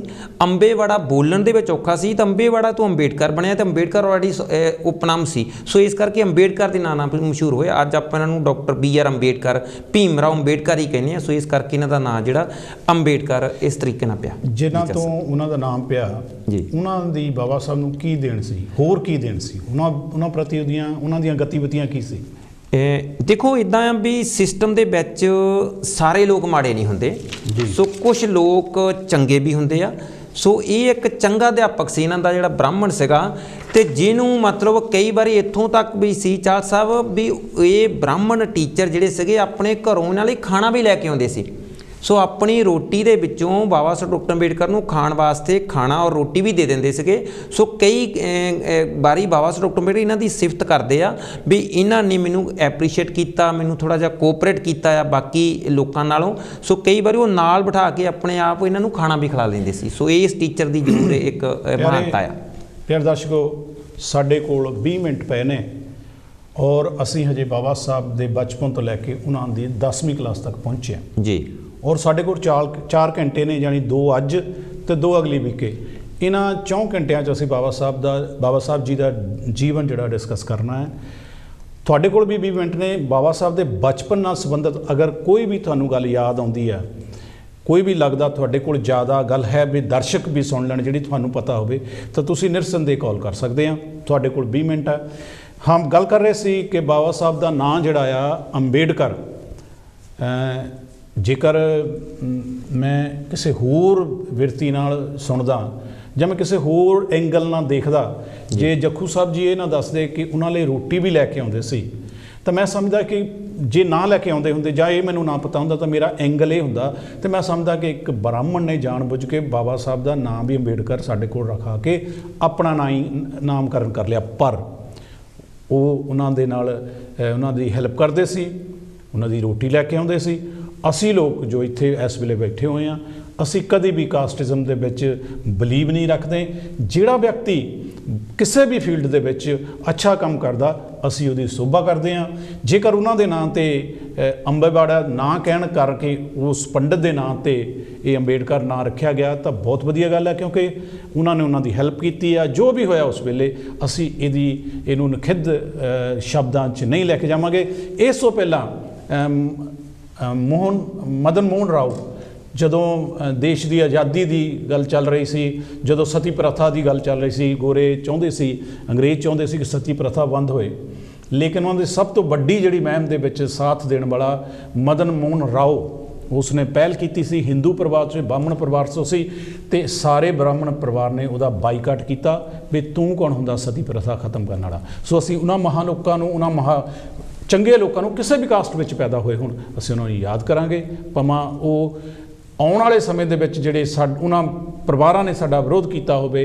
ਜਿਵੇਂ ਹੁਣੇ ਹੀ ਮੈਂ ਪਹਿਲਾਂ ਵੀ ਗੱਲ ਕਰਕੇ ਹਟਿਆ ਕਿ ਸ਼ਰਮ ਵਾਲੀ ਗੱਲ ਹੈ, ਲਾਹਨਤ ਵਾਲੀ ਗੱਲ ਹੈ ਕਿ ਅੱਜ 1906 ਵਾਲੀਆਂ ਘਟਨਾਵਾਂ ਹੁਣ 1922 ਦੇ ਵਿੱਚ ਵਾਪਰ ਰਹੀਆਂ ਨੇ। ਜਦੋਂ ਸਾਡੇ ਕੋਲ ਮੋਬਾਈਲ ਆ, ਜਦੋਂ ਸਾਡੇ ਕੋਲ ਇੱਕ ਮੋਬਾਈਲ ਦੇ ਵਿੱਚ ਜਦੋਂ ਵਿਅਕਤੀ ਸੋਹਣੇ ਕੱਪੜੇ ਪਾਉਂਦਾ ਹੁੰਦਾ, ਕਹਿੰਦੇ ਯਾਰ ਬੜਾ ਸਮਾਰਟ ਲੱਗਦਾ। ਅੱਜ ਸੜਕਾਂ ਸਮਾਰਟ ਹੋ ਰਹੀਆਂ ਨੇ, ਅੱਜ ਫੋਨ ਸਮਾਰਟ ਹੋ ਰਹੇ ਨੇ, ਅੱਜ ਟੈਲੀਵਿਜ਼ਨ ਸਮਾਰਟ ਹੋ ਰਹੇ ਨੇ। ਉਸ ਦੇ ਵਿੱਚ ਪਤਾ ਨਹੀਂ ਸੁਨੀਲ ਜਾਖੜ ਦੀ ਸੋਚ ਕਦੋਂ ਸਮਾਰਟ ਹੋਏਗੀ, ਜਾਂ ਸੁਨੀਲ ਜਾਖੜ ਵਰਗੇ ਹਜ਼ਾਰਾਂ ਕੁੱਤੇ ਦੇ ਹੱਡਾਂ ਦੀ ਸੋਚ ਜਿਹੜੀ ਆ ਕਦੋਂ ਸਮਾਰਟ ਹੋਏਗੀ। ਪਿਆਰੇ ਦਰਸ਼ਕੋ, ਤੁਹਾਡੇ ਕੋਲ ਸਿਰਫ ਬਾਬਾ ਸਾਹਿਬ ਨਾਲ ਸੰਬੰਧਿਤ ਗੱਲ ਕਰਨ ਲਈ 18 ਮਿੰਟ ਹੈਗੇ ਨੇ। ਅਸੀਂ 18 ਮਿੰਟ ਉਹਨਾਂ ਦੇ ਬਚਪਨ ਦੀ ਗੱਲ ਕਰਾਂਗੇ। ਉਸ ਅਗਲੇ ਪ੍ਰੋਗਰਾਮ ਵਿੱਚ ਅਸੀਂ ਬਾਬਾ ਸਾਹਿਬ ਨਾਲ ਸੰਬੰਧਿਤ ਉਹਨਾਂ ਦੇ ਹੋਰ ਜਿਹੜੀਆਂ ਕੀਤੀਆਂ ਹੋਈਆਂ ਗੱਲਾਂ ਦੀ ਗੱਲ ਕਰਾਂਗੇ ਜੀ। ਇਹਨਾਂ 10 ਸਾਲਾਂ 'ਚ ਹੋਰ ਘਟਨਾਵਾਂ ਜਿਹੜੀਆਂ ਤੁਹਾਨੂੰ ਯਾਦ ਆ ਰਹੀਆਂ ਨੇ, ਅਸੀਂ ਆਪਣੇ ਦਰਸ਼ਕਾਂ ਨਾਲ ਸਾਂਝੀਆਂ ਕਰੀਏ। ਦੇਖੋ, ਇਹ ਜਿਹੜੀਆਂ ਘਟਨਾਵਾਂ ਤਾਂ ਚਾਲ ਸਾਹਿਬ ਹੋਰ ਵੀ ਬਹੁਤ ਸਾਰੀਆਂ ਹੈਗੀਆਂ, ਪਰ ਨਾਲ ਦੀ ਨਾਲ ਆਪਾਂ ਇੱਕ ਬਾਬਾ ਸਾਹਿਬ ਦੀ ਛੋਟੀ ਉਮਰ ਦੇ ਵਿੱਚ ਜਿਹੜੀ ਮੈਰਿਜ ਹੋ ਗਈ ਸੀਗੀ ਜੀ, ਸੋ 15 ਸਾਲ ਦੀ ਏਜ ਵਿੱਚ ਹੀ। ਸੋ ਉਹ ਵੀ ਜਿਹੜੇ ਆਪਣੇ ਸਾਡੇ ਮਾਤਾ ਜੀ ਜਿਹਨੂੰ ਆਪਾਂ ਰਮਾ ਬਾਈ ਕਹਿੰਦੇ ਆ, ਔਰ ਉਹਨਾਂ ਦੇ ਜਿਹੜੇ ਇਹਨਾਂ ਦਾ ਵਿਆਹ ਹੋਇਆ ਸੀ। ਔਰ ਵਿਆਹ ਦੇ ਵਿੱਚ ਚਾਲ ਸਾਹਿਬ ਦੇਖੋ, ਵੈਸੇ ਤਾਂ ਗਰੀਬੀ ਬਹੁਤ ਸੀ ਅਤੇ ਦੋਨਾਂ ਪਰਿਵਾਰਾਂ 'ਚ ਗਰੀਬੀ ਸੀ, ਅਤੇ ਉਦੋਂ ਮਤਲਬ ਇਹਨਾਂ ਦੇ ਕੋਲ ਕੋਈ ਦੇਣ ਲੈਣ ਲਈ ਤਾਂ ਕੁਛ ਨਹੀਂ ਸੀ ਹੁੰਦਾ। ਸੋ ਇੱਕ ਉਹਨਾਂ ਨੂੰ ਵਿਆਹ ਦੇ ਵਿੱਚ ਇੱਕ ਬਾਟੀ ਮਿਲੀ ਸੀ, ਬਾਟੀ ਮਿਲੀ ਸੀ। ਉਸ ਬਾਟੀ ਨੂੰ ਮਤਲਬ ਬਹੁਤ ਸਾਂਭ ਕੇ ਬਾਬਾ ਸਾਹਿਬ ਰੱਖਦੇ ਹੁੰਦੇ ਸੀ, ਅਤੇ ਜਦੋਂ ਵੀ ਕਿਤੇ ਜ਼ਿਕਰ ਕਰਦੇ ਹੁੰਦੇ ਸੀ ਅਤੇ ਕਹਿੰਦੇ ਹੁੰਦੇ ਸੀ ਮੈਨੂੰ ਆਪਣੇ ਸਹੁਰੇ ਪਰਿਵਾਰ ਨੂੰ, ਸਹੁਰਿਆਂ 'ਚੋਂ ਇੱਕ ਦਾਜ 'ਚ ਬਾਟੀ ਮਿਲੀ ਆ। ਸੋ ਨਾਲ ਦੀ ਨਾਲ ਰਮਾ ਬਾਈ ਦਾ ਵੀ ਬਹੁਤ ਵੱਡਾ ਮਤਲਬ ਜਿਹੜਾ ਇਹਨਾਂ ਦੇ ਮਾਫ ਕਰਨਾ, ਆਪਾਂ ਬਾਟੀ ਵੱਲ ਉਹਨਾਂ ਦੇ ਵਿਆਹ 'ਤੇ ਵੀ ਜਾਣਾ ਜੀ। ਬਾਬਾ ਸਾਹਿਬ ਦੇ ਪਿਤਾ ਦੀ ਡੈਥ ਤੇ ਬਾਬਾ ਸਾਹਿਬ ਦੇ ਉਹ ਸਮੇਂ ਨੂੰ ਪਹਿਲਾਂ ਆਪਾਂ ਯਾਦ ਕਰੀਏ ਜੀ, ਤਾਂ ਫਿਰ ਇਹ ਬਾਬਾ ਸਾਹਿਬ ਦੇ ਵਿਆਹ 'ਤੇ ਆਈਏ। ਅਤੇ ਵਿਆਹ ਵੇਲੇ ਉਹ ਕਿੰਨੀ ਪੜ੍ਹਾਈ ਕਰਦੇ ਸੀ, ਆਪਾਂ ਉੱਧਰ ਜਾਵਾਂਗੇ ਜੀ ਜੀ। ਦੇਖੋ, ਇਹਨਾਂ ਦੇ ਫਿਰ ਜਿਹੜੀ 10ਵੀਂ ਜਦੋਂ ਇਹਨਾਂ ਨੇ ਕਰ ਲਈ ਆ, ਅਤੇ 10ਵੀਂ ਕਰਨ ਤੋਂ ਬਾਅਦ ਫਿਰ ਬਹੁਤ ਸਾਰੀਆਂ ਜਿਹੜੀਆਂ ਮਤਲਬ ਬਸਤੀਆਂ ਦੇ ਵਿੱਚ ਇਹਨਾਂ ਦਾ ਮਾਣ ਸਤਿਕਾਰ ਹੋਇਆ। ਬਹੁਤ ਸਾਰੀਆਂ ਸਭਾਵਾਂ ਦੇ ਵਿੱਚ ਇਹਨਾਂ ਨੂੰ ਮਤਲਬ ਬੁਲਾਇਆ ਗਿਆ ਔਰ ਸਨਮਾਨ ਪੱਤਰ ਦਿੱਤੇ ਗਏ। ਇੱਥੋਂ ਤੱਕ 10ਵੀਂ ਪਾਸ ਕਰਨ ਤੋਂ ਬਾਅਦ ਇਸ ਇੱਕ ਬ੍ਰਾਹਮਣ ਟੀਚਰ ਨੇ ਇਹਨਾਂ ਨੂੰ ਗੌਤਮ ਬੁੱਧ ਦੀ ਜਿਹੜੀ ਇੱਕ ਭਗਵਾਨ ਬੁੱਧ ਦੀ ਕਿਤਾਬ ਪੜ੍ਹਨ ਵਾਸਤੇ ਵੀ ਦਿੱਤੀ ਹੈ। ਬਾਬਾ ਸਾਹਿਬ ਉਦੋਂ 10ਵੀਂ ਕਰ ਜਾਂਦੇ ਆ ਅਤੇ ਇੱਕ ਨਾਲੋਂ ਛੋਟੀ ਉਮਰ 'ਚ ਜਾਂ ਬਚਪਨ ਦੇ ਵਿੱਚ ਹੀ ਜਾਂ ਪੜ੍ਹਾਈ ਨਾਲ ਰਿਲੇਟਡ ਹੀ ਉਹਨਾਂ ਨੇ ਦੇਖਿਆ ਕਿ ਇਹਨਾਂ ਦੀ ਬੁੱਧੀ ਬਹੁਤ ਤੇਜ਼ ਆ, ਸੋ ਉਹਨਾਂ ਨੂੰ ਐਕਸਟਰਾ ਪੜ੍ਹਨ ਦੇ ਵਾਸਤੇ ਇੱਕ ਬੁੱਧ ਦੀ ਜੀਵਨੀ ਦੀ ਇੱਕ ਕਿਤਾਬ ਦਿੰਦੇ। ਬਾਬਾ ਸਾਹਿਬ ਉਹਨੂੰ ਵੀ ਨਾਲ ਪੜ੍ਹਦੇ ਆ। ਕਿੰਨੇ ਸਾਲਾਂ ਦੇ ਸੀ ਉਦੋਂ ਇਹਨਾਂ ਦੀ ਉਮਰ 16 ਸਾਲ 15 ਸਾਲ ਜਾਂ 16 ਸਾਲ ਉਮਰ ਹੁੰਦੀ ਆ ਜਦੋਂ 10ਵੀਂ ਪਾਸ ਕਰ ਜਾਂਦੇ। ਕੋਈ 6 ਸਾਲ ਦੀ ਆਜੂ ਦੇ ਵਿੱਚ ਪਹਿਲੀ 'ਚ ਲੱਗਦੇ ਆ ਅਤੇ 10ਵੀਂ ਕਰ ਜਾਂਦੇ ਆ। ਸੋ 10ਵੀਂ ਪਾਸ ਕਰਨ ਦੇ ਦੌਰਾਨ ਹੀ ਇਹਨਾਂ ਨੂੰ ਇੱਕ ਇਹ ਬੁੱਕ ਮਿਲਦੀ ਆ ਗੌਤਮ ਬੁੱਧ ਦੀ ਜੀਵਨ ਸੰਘਰਸ਼ ਦੀ, ਜਿਹੜੀ ਉਹਨਾਂ ਦੀ ਜੀਵਨੀ ਬਾਰੇ ਪੜ੍ਹਨ ਵਾਸਤੇ। ਉਹ ਹਮੇਸ਼ਾ ਮਤਲਬ ਉਸ ਗੱਲ ਤੋਂ ਪ੍ਰੇਰਿਤ ਹੋ ਕੇ ਅੱਗੇ ਜਾ ਕੇ ਫਿਰ ਮੇਰੇ ਬੁੱਧ ਵਾਲੇ ਪਾਸੇ ਵੀ ਜਾਂਦੇ ਬਾਬਾ ਸਾਹਿਬ ਜੀ। ਪਿਆਰੇ ਦਰਸ਼ਕੋ, ਮੈਂ ਦੱਸਦਾ ਜਾਵਾਂ, ਤੁਸੀਂ ਵੈਸੇ ਡਾਕਟਰ ਅੰਬੇਡਕਰ ਮੈਮੋਰੀਅਲ ਕਮੇਟੀ ਦੀ ਐਡਵਰਟਾਈਜ਼ਮੈਂਟ ਟੀਵੀ ਤੇ ਦੇਖਦੇ ਵੀ ਹੋਵੋਗੇ। ਉਹਨਾਂ ਵੱਲੋਂ ਵੀ ਪ੍ਰੋਗਰਾਮ ਕੀਤੇ ਜਾਣਗੇ, ਲੋਟਸ ਟੀਵੀ ਦੇ ਨਾਲ ਸੰਬੰਧਿਤ ਜੋ ਬਾਬਾ ਸਾਹਿਬ ਨਾਲ ਪ੍ਰੋਗਰਾਮ ਹੋਣਗੇ ਉਹ ਵੀ ਕੀਤੇ ਜਾਣਗੇ। ਉਸ ਤੋਂ ਪਹਿਲਾਂ ਮੈਂ ਦੱਸਾਂਗਾ ਡਾਕਟਰ ਅੰਬੇਡਕਰ ਮੈਮੋਰੀਅਲ ਕਮੇਟੀ ਵੱਲੋਂ ਜੋ 17 ਤਰੀਕ ਜੋ ਸੰਡੇ ਆ, ਸੰਡੇ ਛੱਡ ਕੇ ਉਸ ਤੋਂ ਅਗਲਾ ਜਿਹੜਾ ਸੰਡੇ ਹੋਏਗਾ 12 ਤੋਂ ਲੈ ਕੇ 6 ਵਜੇ ਤੱਕ ਸਤਾਰਾ ਪੈਲੇਸ ਬੁੱਧ ਵਿਹਾਰ ਦੇ ਨਾਲ ਜੋ ਪੈਲੇਸ ਆ ਉੱਥੇ ਪ੍ਰੋਗਰਾਮ ਹੋਏਗਾ ਬਾਬਾ ਸਾਹਿਬ ਜੀ ਦਾ 131ਵਾਂ। ਪੂਰੇ 2 ਸਾਲ ਬਾਅਦ ਬਾਬਾ ਸਾਹਿਬ ਨੂੰ ਇਸ ਪੱਧਰ 'ਤੇ ਆਪਾਂ ਯਾਦ ਕਰਨਾ। ਵੱਧ ਤੋਂ ਵੱਧ ਤੁਹਾਡੀ ਸ਼ਮੂਲੀਅਤ ਹੋਣੀ ਚਾਹੀਦੀ ਆ। ਸਵੇਰ ਨੂੰ ਚਾਹ ਦਾ ਅਤੇ ਦੁਪਹਿਰੋਂ ਬਾਅਦ ਲੰਗਰ ਹੈਗਾ ਆ, ਰੋਟੀ ਪਾਣੀ ਜੋ ਆਪਾਂ ਨਾਰਮਲੀ ਰਲ ਕੇ ਖਾਂਦੇ ਹੁੰਦੇ ਆ, ਉਹਦੀ ਸੇਵਾ ਹਮੇਸ਼ਾ ਹੀ ਸਾਡੇ ਨਾਈਟਨ ਗਾਰਡਨ ਗੇਟ ਨਾਈਟਨ ਵਾਲਿਆਂ ਵੱਲੋਂ ਆ, ਰਮੇਸ਼ਵਰ ਜੀ ਟੇਕ ਚੰਦ ਵੀ ਜੀ, ਅਸੀਂ ਉਹਨਾਂ ਨੂੰ ਪਿਆਰ ਨਾਲ ਕਹਿੰਦੇ ਹੁੰਦੇ ਉਹਨਾਂ ਵੱਲੋਂ ਆ। ਅਤੇ ਯਾਦ ਰੱਖਿਓ ਪ੍ਰੇਮ ਚਮਕੀਲਾ ਸਾਡਾ ਬੜਾ ਵੱਡਾ ਨਾਂ ਆ, ਮਸਤਾਨ ਜੀ ਮਸਤਾਨ ਹੀਰਾ ਜੀ, ਉਹ ਬਹੁਤ ਵੱਡਾ ਨਾਂ ਆ। ਉਹ ਆਪੋ ਆਪਣੇ ਪ੍ਰੋਗਰਾਮ ਦੇਣਗੇ। ਅਤੇ ਲੇਖਰਾਜ ਜੀ ਵੀ ਜੋ ਸਾਡੇ ਨਾਲ ਨੇ, ਹਾਲਾਂਕਿ ਇਹ ਗਾਹੇ ਬਗਾਹੇ ਸਾਡੇ ਤੁਹਾਡੇ ਨਾਲ ਰਹਿੰਦੇ ਨੇ, ਇਹ ਵੀ ਆਪਣੇ 5 ਮਿੰਟ ਦੇਣਗੇ। ਉਸ ਤੋਂ ਬਾਅਦ ਹੋਰ ਵੀ ਸਾਡੇ ਬਹੁਤ ਹੀ ਵੱਡੇ ਪੜ੍ਹੇ ਹੋਏ ਲਿਖੇ ਬੈਰਿਸਟਰ ਜਿਨ੍ਹਾਂ ਨੇ BA MA MLA ਪਤਾ ਨਹੀਂ ਕਿੰਨੀਆਂ ਡਿਗਰੀਆਂ ਕੀਤੀਆਂ ਹੋਈਆਂ, ਉਹ ਮੁੱਖ ਮਹਿਮਾਨ ਮੁੱਖ ਬੁਲਾਰੇ ਦੇ ਤੌਰ 'ਤੇ ਹਾਜ਼ਰ ਹੋਣਗੇ। ਲੋਕਲ MP ਵੀ ਹੋਣਗੇ, ਮੇਅਰ ਵੀ ਹੋਣਗੇ। ਸੋ ਪਿਆਰੇ ਦਰਸ਼ਕੋ, ਯਾਦ ਰੱਖਿਓ 17 ਤਰੀਕ ਨੂੰ ਆਪਾਂ ਸਾਰਿਆਂ ਨੇ ਹੁਮ ਹੁਮਾ ਕੇ ਬਾਬਾ ਸਾਹਿਬ ਜੀ ਦਾ ਜੋ ਜਨਮ ਦਿਨ ਆ ਦੁਬਾਰਾ ਮੇਰੇ ਕਹਿਣ ਤੋਂ ਮਤਲਬ ਇਹ ਅਸੀਂ ਦੁਬਾਰਾ ਸਾਰੇ ਖੁੱਲ੍ਹੇ ਹਾਂ, ਸਾਡੀ ਜ਼ਿੰਦਗੀ ਦੁਬਾਰਾ ਹੋਈ ਆ। ਸਾਡੇ 'ਚੋਂ ਬਹੁਤ ਸਾਰੇ ਦੋਸਤ ਇਹਨਾਂ 2 ਸਾਲਾਂ ਦੇ ਵਿੱਚ ਸਾਡੇ ਤੋਂ ਚਲੇ ਗਏ ਆ। ਜੋ ਬੱਚੇ ਨੇ ਉਹਨਾਂ ਨੇ ਰਲ ਕੇ ਅਸੀਂ ਬਾਬਾ ਸਾਹਿਬ, ਹਾਲਾਂਕਿ ਜਾਣਾ ਤਾਂ ਹੈ ਹੀ ਹੈ, ਤੈਅ ਆ, ਲੇਕਿਨ ਜਿੰਨੇ ਵੀ ਦੇਰ ਸਾਡੇ ਸਾਹ ਬੱਚੇ ਨੇ ਬਾਬਾ ਸਾਹਿਬ ਨੂੰ ਯਾਦ ਕਰਦੇ ਰਹੀਏ, ਕਿਉਂਕਿ ਉਹਨਾਂ ਦੀਆਂ ਦੇਣ ਹਾਲਾਂਕਿ 13 ਮਿੰਟ ਰਹਿੰਦੇ ਨੇ, ਅਸੀਂ ਹਜੇ ਉਹਨਾਂ ਦੀ 12-13 ਸਾਲ ਦੀ ਲਾਈਫ 'ਚ ਪਹੁੰਚੇ ਹਾਂ। ਬੜਾ ਕੁਛ ਹਜੇ ਇੱਥੋਂ ਵੀ ਅਸੀਂ ਕੱਟ ਕਰਦੇ ਗਏ ਕਿ ਗਾਂਹ ਜਾ ਕੇ ਅਸੀਂ ਕੁਛ ਹੋਰ ਵੀ ਦੱਸ ਸਕੀਏ। ਸੋ ਪਿਆਰੇ ਦਰਸ਼ਕੋ, ਤੁਹਾਡੇ ਲਈ ਵੀ ਜੇਕਰ ਬਚਪਨ ਨਾਲ ਸੰਬੰਧਿਤ ਕੋਈ ਵੀ ਘਟਨਾ ਤੁਹਾਡੇ ਨਾਲ ਤੁਹਾਡੇ ਜ਼ਿਹਨ 'ਚ ਆਉਂਦੀ ਆ ਤਾਂ ਇੱਥੇ ਤੱਕ ਆਪਾਂ ਸਾਂਝੀ ਕਰੀਏ। ਸੋ ਆਓ ਚੱਲਦੇ ਆ। ਮੈਂ ਕੰਚੀ ਟੀਵੀ ਨੂੰ ਵੀ ਬੇਨਤੀ ਕਰਦਾ ਵੀ ਤੁਹਾਡੇ ਨਾਲ ਛੇਤੀ ਇੱਕ ਅਨਾਊਂਸ ਕਰੇਗੀ ਬਾਬਾ ਸਾਹਿਬ ਦਾ ਜਿਹੜਾ ਉਹਨਾਂ ਨੇ ਦਿਨ ਰੱਖਿਆ, ਸ਼ਾਇਦ ਉਹ ਵੀ ਇੱਕ ਅੱਧਾ ਦਿਨ ਦੇ ਵਿੱਚ ਤੁਹਾਡੇ ਨਾਲ ਅਨਾਊਂਸ ਕਰੇਗੀ ਜੀ। ਆਪਾਂ ਉਹਨਾਂ ਦੀ ਪੜ੍ਹਾਈ 'ਤੇ ਗੱਲ ਕਰਦੇ ਸੀ ਜੀ। ਚਾਲ ਸਾਹਿਬ, ਬਾਬਾ ਸਾਹਿਬ ਡਾਕਟਰ ਅੰਬੇਡਕਰ ਦਾ ਜਿਹੜਾ ਫਿਰ ਨਾ 10ਵੀਂ ਕਰਨ ਤੋਂ ਬਾਅਦ ਪੜ੍ਹਾਈ ਦੇ ਵਿੱਚ ਮਨ ਲੱਗਣ ਲੱਗ ਪਿਆ ਜੀ, ਔਰ ਉਚੇਰੀ ਵਿੱਦਿਆ ਦੇ ਵਾਸਤੇ ਮਤਲਬ ਉਹ ਸੋਚਣ ਲੱਗ ਪਿਆ ਵੀ ਮੈਂ ਮਤਲਬ ਇਹ ਜਿਹੜੀਆਂ ਸਮਾਜ ਦੇ ਵਿੱਚ ਕੁਰੀਤੀਆਂ ਆ ਜਿਹਦਾ ਕਰਕੇ ਮੈਨੂੰ ਮਤਲਬ ਪਾਣੀ ਨਹੀਂ ਪੀਣ ਦਿੱਤਾ ਜਾਂਦਾ, ਮੈਨੂੰ ਇਹ ਜਿਹੜੇ ਮੇਰੇ ਨਾਈ ਤੋਂ ਵਾਲ ਨਹੀਂ ਕਟਾਉਣ ਦਿੱਤੇ ਜਾਂਦੇ। ਸੋ ਬਚਪਨ ਦੇ ਵਿੱਚ ਸਮਾਂ ਉਹਨਾਂ ਦੇ ਭੂਆ ਜੀ ਉਹਨਾਂ ਦੇ ਵਾਲ ਵੀ ਕੱਟਦੀ ਸੀਗੀ। ਸੋ ਇਹ ਛੋਟੀਆਂ ਘਟਨਾ ਬਾਬਾ ਸਾਹਿਬ ਨੂੰ ਬਹੁਤ ਪ੍ਰਭਾਵਿਤ ਕਰਦੀਆਂ ਸੀਗੀਆਂ। ਸੋ ਇਹਨਾਂ ਚੀਜ਼ਾਂ ਨੂੰ ਜਦੋਂ ਵੀ ਬਾਬਾ ਸਾਹਿਬ ਦੇ ਪਿਤਾ ਦਾ ਮਤਲਬ ਬਹੁਤ ਵਾਰੀ ਇਹਨਾਂ ਨੂੰ ਇਹ ਗੱਲ ਕਹੀ ਵੀ ਇਹਨਾਂ ਸਾਰੀਆਂ ਮੁਸ਼ਕਲਾਂ ਤੋਂ ਛੁਟਕਾਰਾ ਤੂੰ ਪਵਾ ਸਕਦਾ, ਮੈਨੂੰ ਤੇਰੇ ਵਿੱਚ ਇਹ ਮਤਲਬ ਇਹ ਕਾਬਲੀਅਤ ਲੱਗਦੀ ਆ ਕਿ ਤੂੰ ਪੜ੍ਹ ਕੇ ਮਤਲਬ ਆਹ ਜਿਹੜਾ ਸਿਸਟਮ ਆ ਨਾ ਇਹਨੂੰ ਸਾਰੇ ਨੂੰ ਤੂੰ ਸੁਧਾਰ ਸਕਦਾ। ਸੋ ਕਈ ਵਾਰੀ ਜਦੋਂ ਬਾਬਾ ਸਾਹਿਬ ਡਾਕਟਰ ਅੰਬੇਡਕਰ ਇਹ ਪਿਤਾ ਜੀ ਦੂਰ ਹੁੰਦੇ ਇਹਨਾਂ ਦੇ ਮਤਲਬ ਪਿੰਡ ਤੋਂ ਮਿਲਣ ਜਾਂਦੇ, ਉਹਦੀਆਂ ਵੀ ਬਹੁਤ ਸਾਰੀਆਂ ਘਟਨਾਵਾਂ ਹੈਗੀਆਂ ਉਹਨਾਂ ਨੂੰ ਮਿਲਣ ਜਾਣ ਤੱਕ ਦੀਆਂ ਵੀ। ਚਾਲ ਸਾਹਿਬ ਜੀ ਵਿਚਾਰ ਹੋਰ ਸਾਂਝੇ ਹੋਣਗੇ, ਲਈਏ ਇੱਕ ਕਾਲ, ਦੇਖਦੇ ਹਾਂ ਕੀ ਨਿਕਲਦਾ। ਜੈ ਗੁਰਦੇਵ ਜੈ ਭੀਮ। ਜੈ ਗੁਰਦੇਵ ਜੈ ਭੀਮ ਜੀ, ਤੁਸੀਂ ਆਉਣੇ ਰਾਂ ਜੀ ਕੰਚ ਟੀਵੀ ਤੇ। ਹਾਂਜੀ, ਜੈ ਗੁਰਦੇਵ ਜੀ ਭਾਜੀ। ਜੈ ਗੁਰਦੇਵ ਜੀ।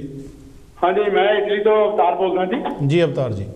ਤੇ ਮੈਂ ਭਾਜੀ ਉਹ ਕੱਲ ਵੀ ਸੁਣਿਆ ਸੀਗਾ ਵੀ ਆਪਣੇ ਉਹ ਸੁਨੀਲ ਜਾਖੜ ਨੇ ਕਿਹਾ ਭਾਜੀ ਅਵਤਾਰ ਜੀ ਮੇਰੀ ਗੱਲ ਸੁਣੋ। ਹਾਂਜੀ ਹਾਂਜੀ। ਅਸੀਂ ਅੱਜ ਸਿਰਫ ਬਾਬਾ ਸਾਹਿਬ, ਮੈਂ ਜਿੰਨੀ ਲਾਹਨਤ ਪਾਉਣੀ ਅਸੀਂ ਪਾਈ ਜਾਂਦੇ ਨਾਲੋਂ ਨਾਲ ਅਸੀਂ ਨਹੀਂ ਅਵਤਾਰ ਜੀ ਸਾਡੀ ਦੇਖੋ ਹੱਥ ਜੋੜ ਕੇ ਬੇਨਤੀ ਆ, ਬਾਬਾ ਸਾਹਿਬ ਦੇ ਆ ਪ੍ਰੋਗਰਾਮ ਤੇ ਅਗਲਾ ਪ੍ਰੋਗਰਾਮ ਅਸੀਂ ਬਾਬਾ ਸਾਹਿਬ ਨਾਲ ਸੰਬੰਧਿਤ, ਹਾਲਾਂਕਿ ਇਹ ਨਹੀਂ ਵੀ ਅਸੀਂ ਉਹ ਦੁੱਖ ਨਹੀਂ ਸਾਨੂੰ, ਅਸੀਂ ਉਸ ਜਿੱਥੇ ਸਾਨੂੰ ਲੱਗਦੀ ਕਟਾਸ ਕਰਨੀ ਅਸੀਂ ਕਰੀ ਜਾਣੀ ਆ, ਲੇਕਿਨ ਪ੍ਰੋਗਰਾਮ ਦਾ ਅਸੀਂ ਰੁੱਖ ਨਹੀਂ ਬਦਲਣਾ, ਅਸੀਂ ਜਾਖੜ ਵੱਲ ਨਹੀਂ ਲੈ ਕੇ ਜਾਣਾ। ਉਹ ਮੂਰਖ ਬੰਦੇ ਵੱਲਾਂ ਥੋੜੀ ਮੋੜਾਂਗੇ ਸਾਰੇ ਪ੍ਰੋਗਰਾਮ। ਬਾਬਾ ਸਾਹਿਬ ਦੀ ਗੱਲ ਚੱਲ ਰਹੀ ਹੈ, ਉਹ ਤਾਂ ਮੂਰਖ ਆਦਮੀ ਆ।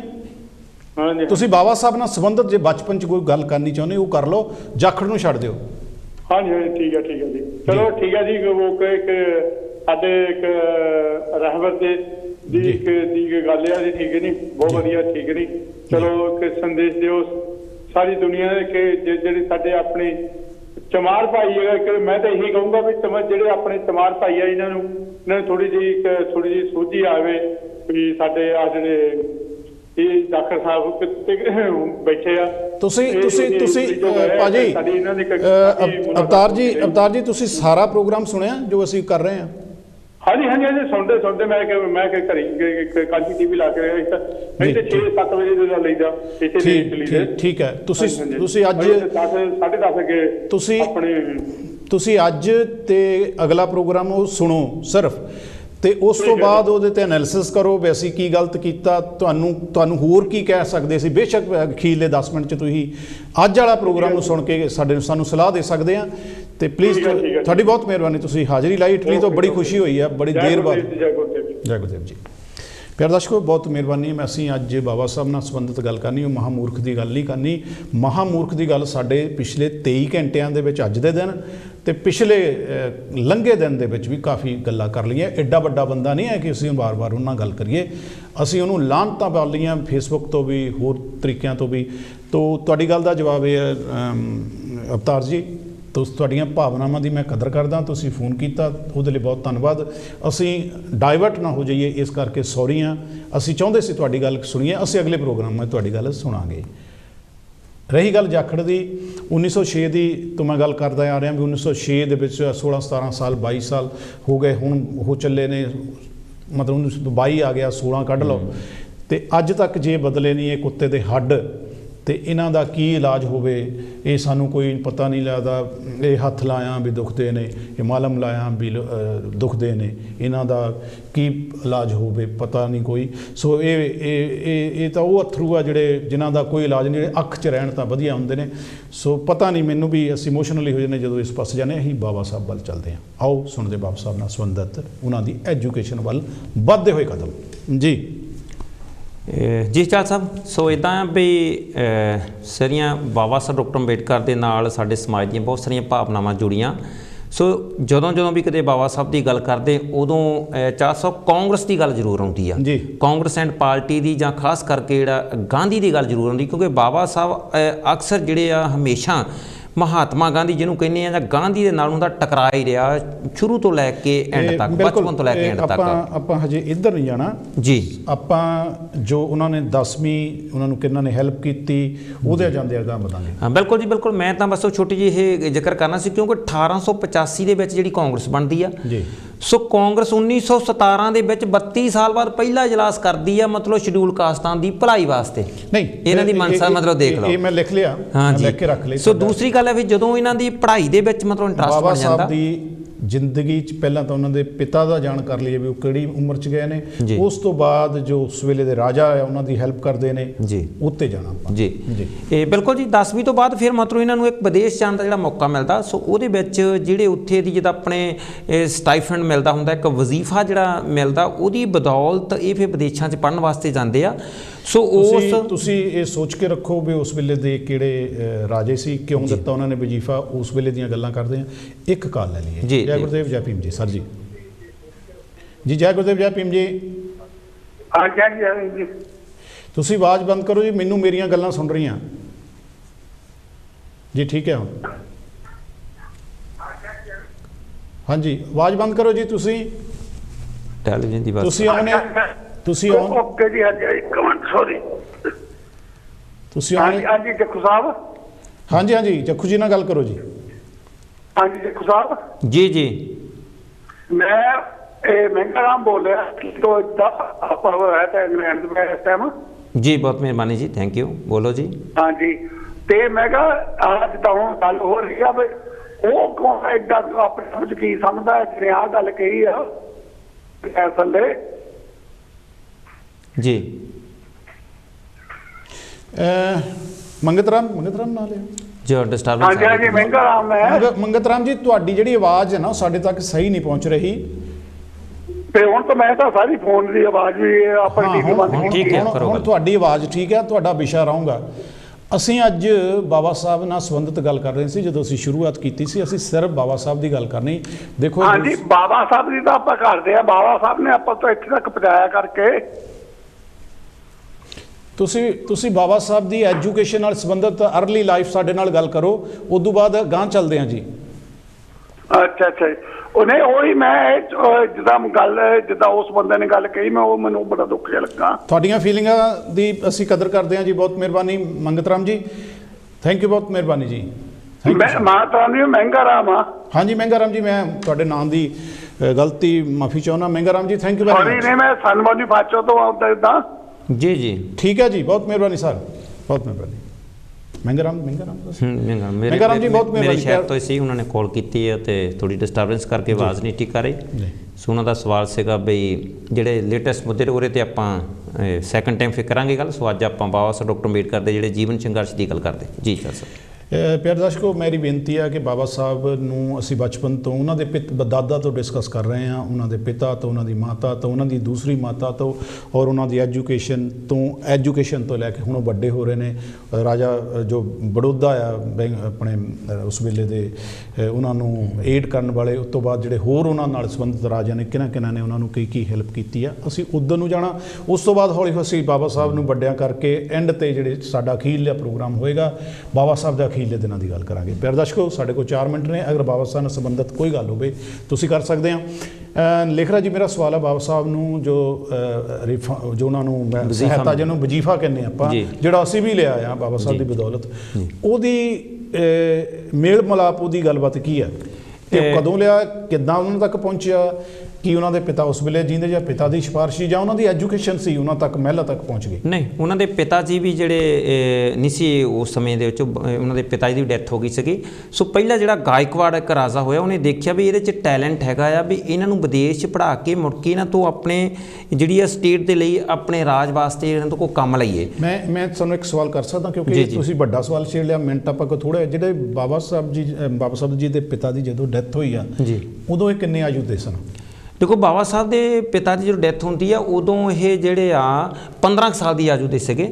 ਸੋ 10ਵੀਂ ਕਰ ਜਾਂਦੇ ਆ, ਉਸ ਤੋਂ ਬਾਅਦ ਹੀ ਫਿਰ ਵਿਦੇਸ਼ ਵਿੱਚ ਜਾਂਦੇ ਆ ਬਾਬਾ ਸਾਹਿਬ। ਜਦੋਂ ਉਹ 10ਵੀਂ ਕੀਤੀ ਇਹਨਾਂ ਨੇ, ਜਾਂ ਇਹਨਾਂ ਦੇ ਪਿਤਾ ਦੀ ਡੈਥ ਹੋ ਗਈ, ਘਰ ਵਿੱਚ ਆਰਥਿਕ ਤੰਗੀ ਆਈ ਹੋਏਗੀ ਜੀ, ਉਹਨੂੰ ਨਜਿੱਠਣ ਲਈ ਕਿੱਦਾਂ ਹੋਇਆ? ਦੇਖੋ, ਆਰਥਿਕ ਤੰਗੀ ਦੇ ਨਜਿੱਠਣ ਦੇ ਲਈ ਜਿਹੜਿਆਂ ਦੇ 3 ਭਰਾ ਸੀਗੇ ਚਾਲ ਸਾਹਿਬ, ਇੱਕ ਵੱਡਾ ਭਰਾ ਸੀ ਜਿਹੜਾ ਸੀ ਉਹ ਆਨੰਦ ਰਾਓ, ਤੇ ਉਸ ਤੋਂ ਛੋਟਾ ਬਾਲਾਜੀ ਰਾਓ, ਤੇ ਤੀਸਰੇ ਭੀਮ ਰਾਓ ਸੀ। ਆਨੰਦ ਰਾਓ ਨੂੰ ਉਹਨਾਂ ਨੇ ਇਹ ਮਤਲਬ ਆਪਣੇ ਜੀਂਦੇ ਜੀ ਫੌਜ ਦੇ ਵਿੱਚ ਹੀ ਭਰਤੀ ਕਰਾਤਾ ਸੀਗਾ, ਸਰਕਾਰੀ ਨੌਕਰੀ ਚਲਾਤਾ ਸੀ ਆਨੰਦ ਰਾਓ ਨੂੰ, ਉਹ ਇਹਨਾਂ ਦੀ ਹੈਲਪ ਕਰਦੇ ਸੀ। ਉਸ ਤੋਂ ਜਿਹੜੇ ਇਹਨਾਂ ਦੇ ਛੋਟੇ ਭਰਾ ਸੀਗੇ ਬਾਲਾ ਰਾਓ, ਉਹ ਹੋ ਗਏ ਰੇਲਵੇ ਦੇ ਵਿੱਚ ਭਰਤੀ ਹੋ ਗਏ ਸੀ।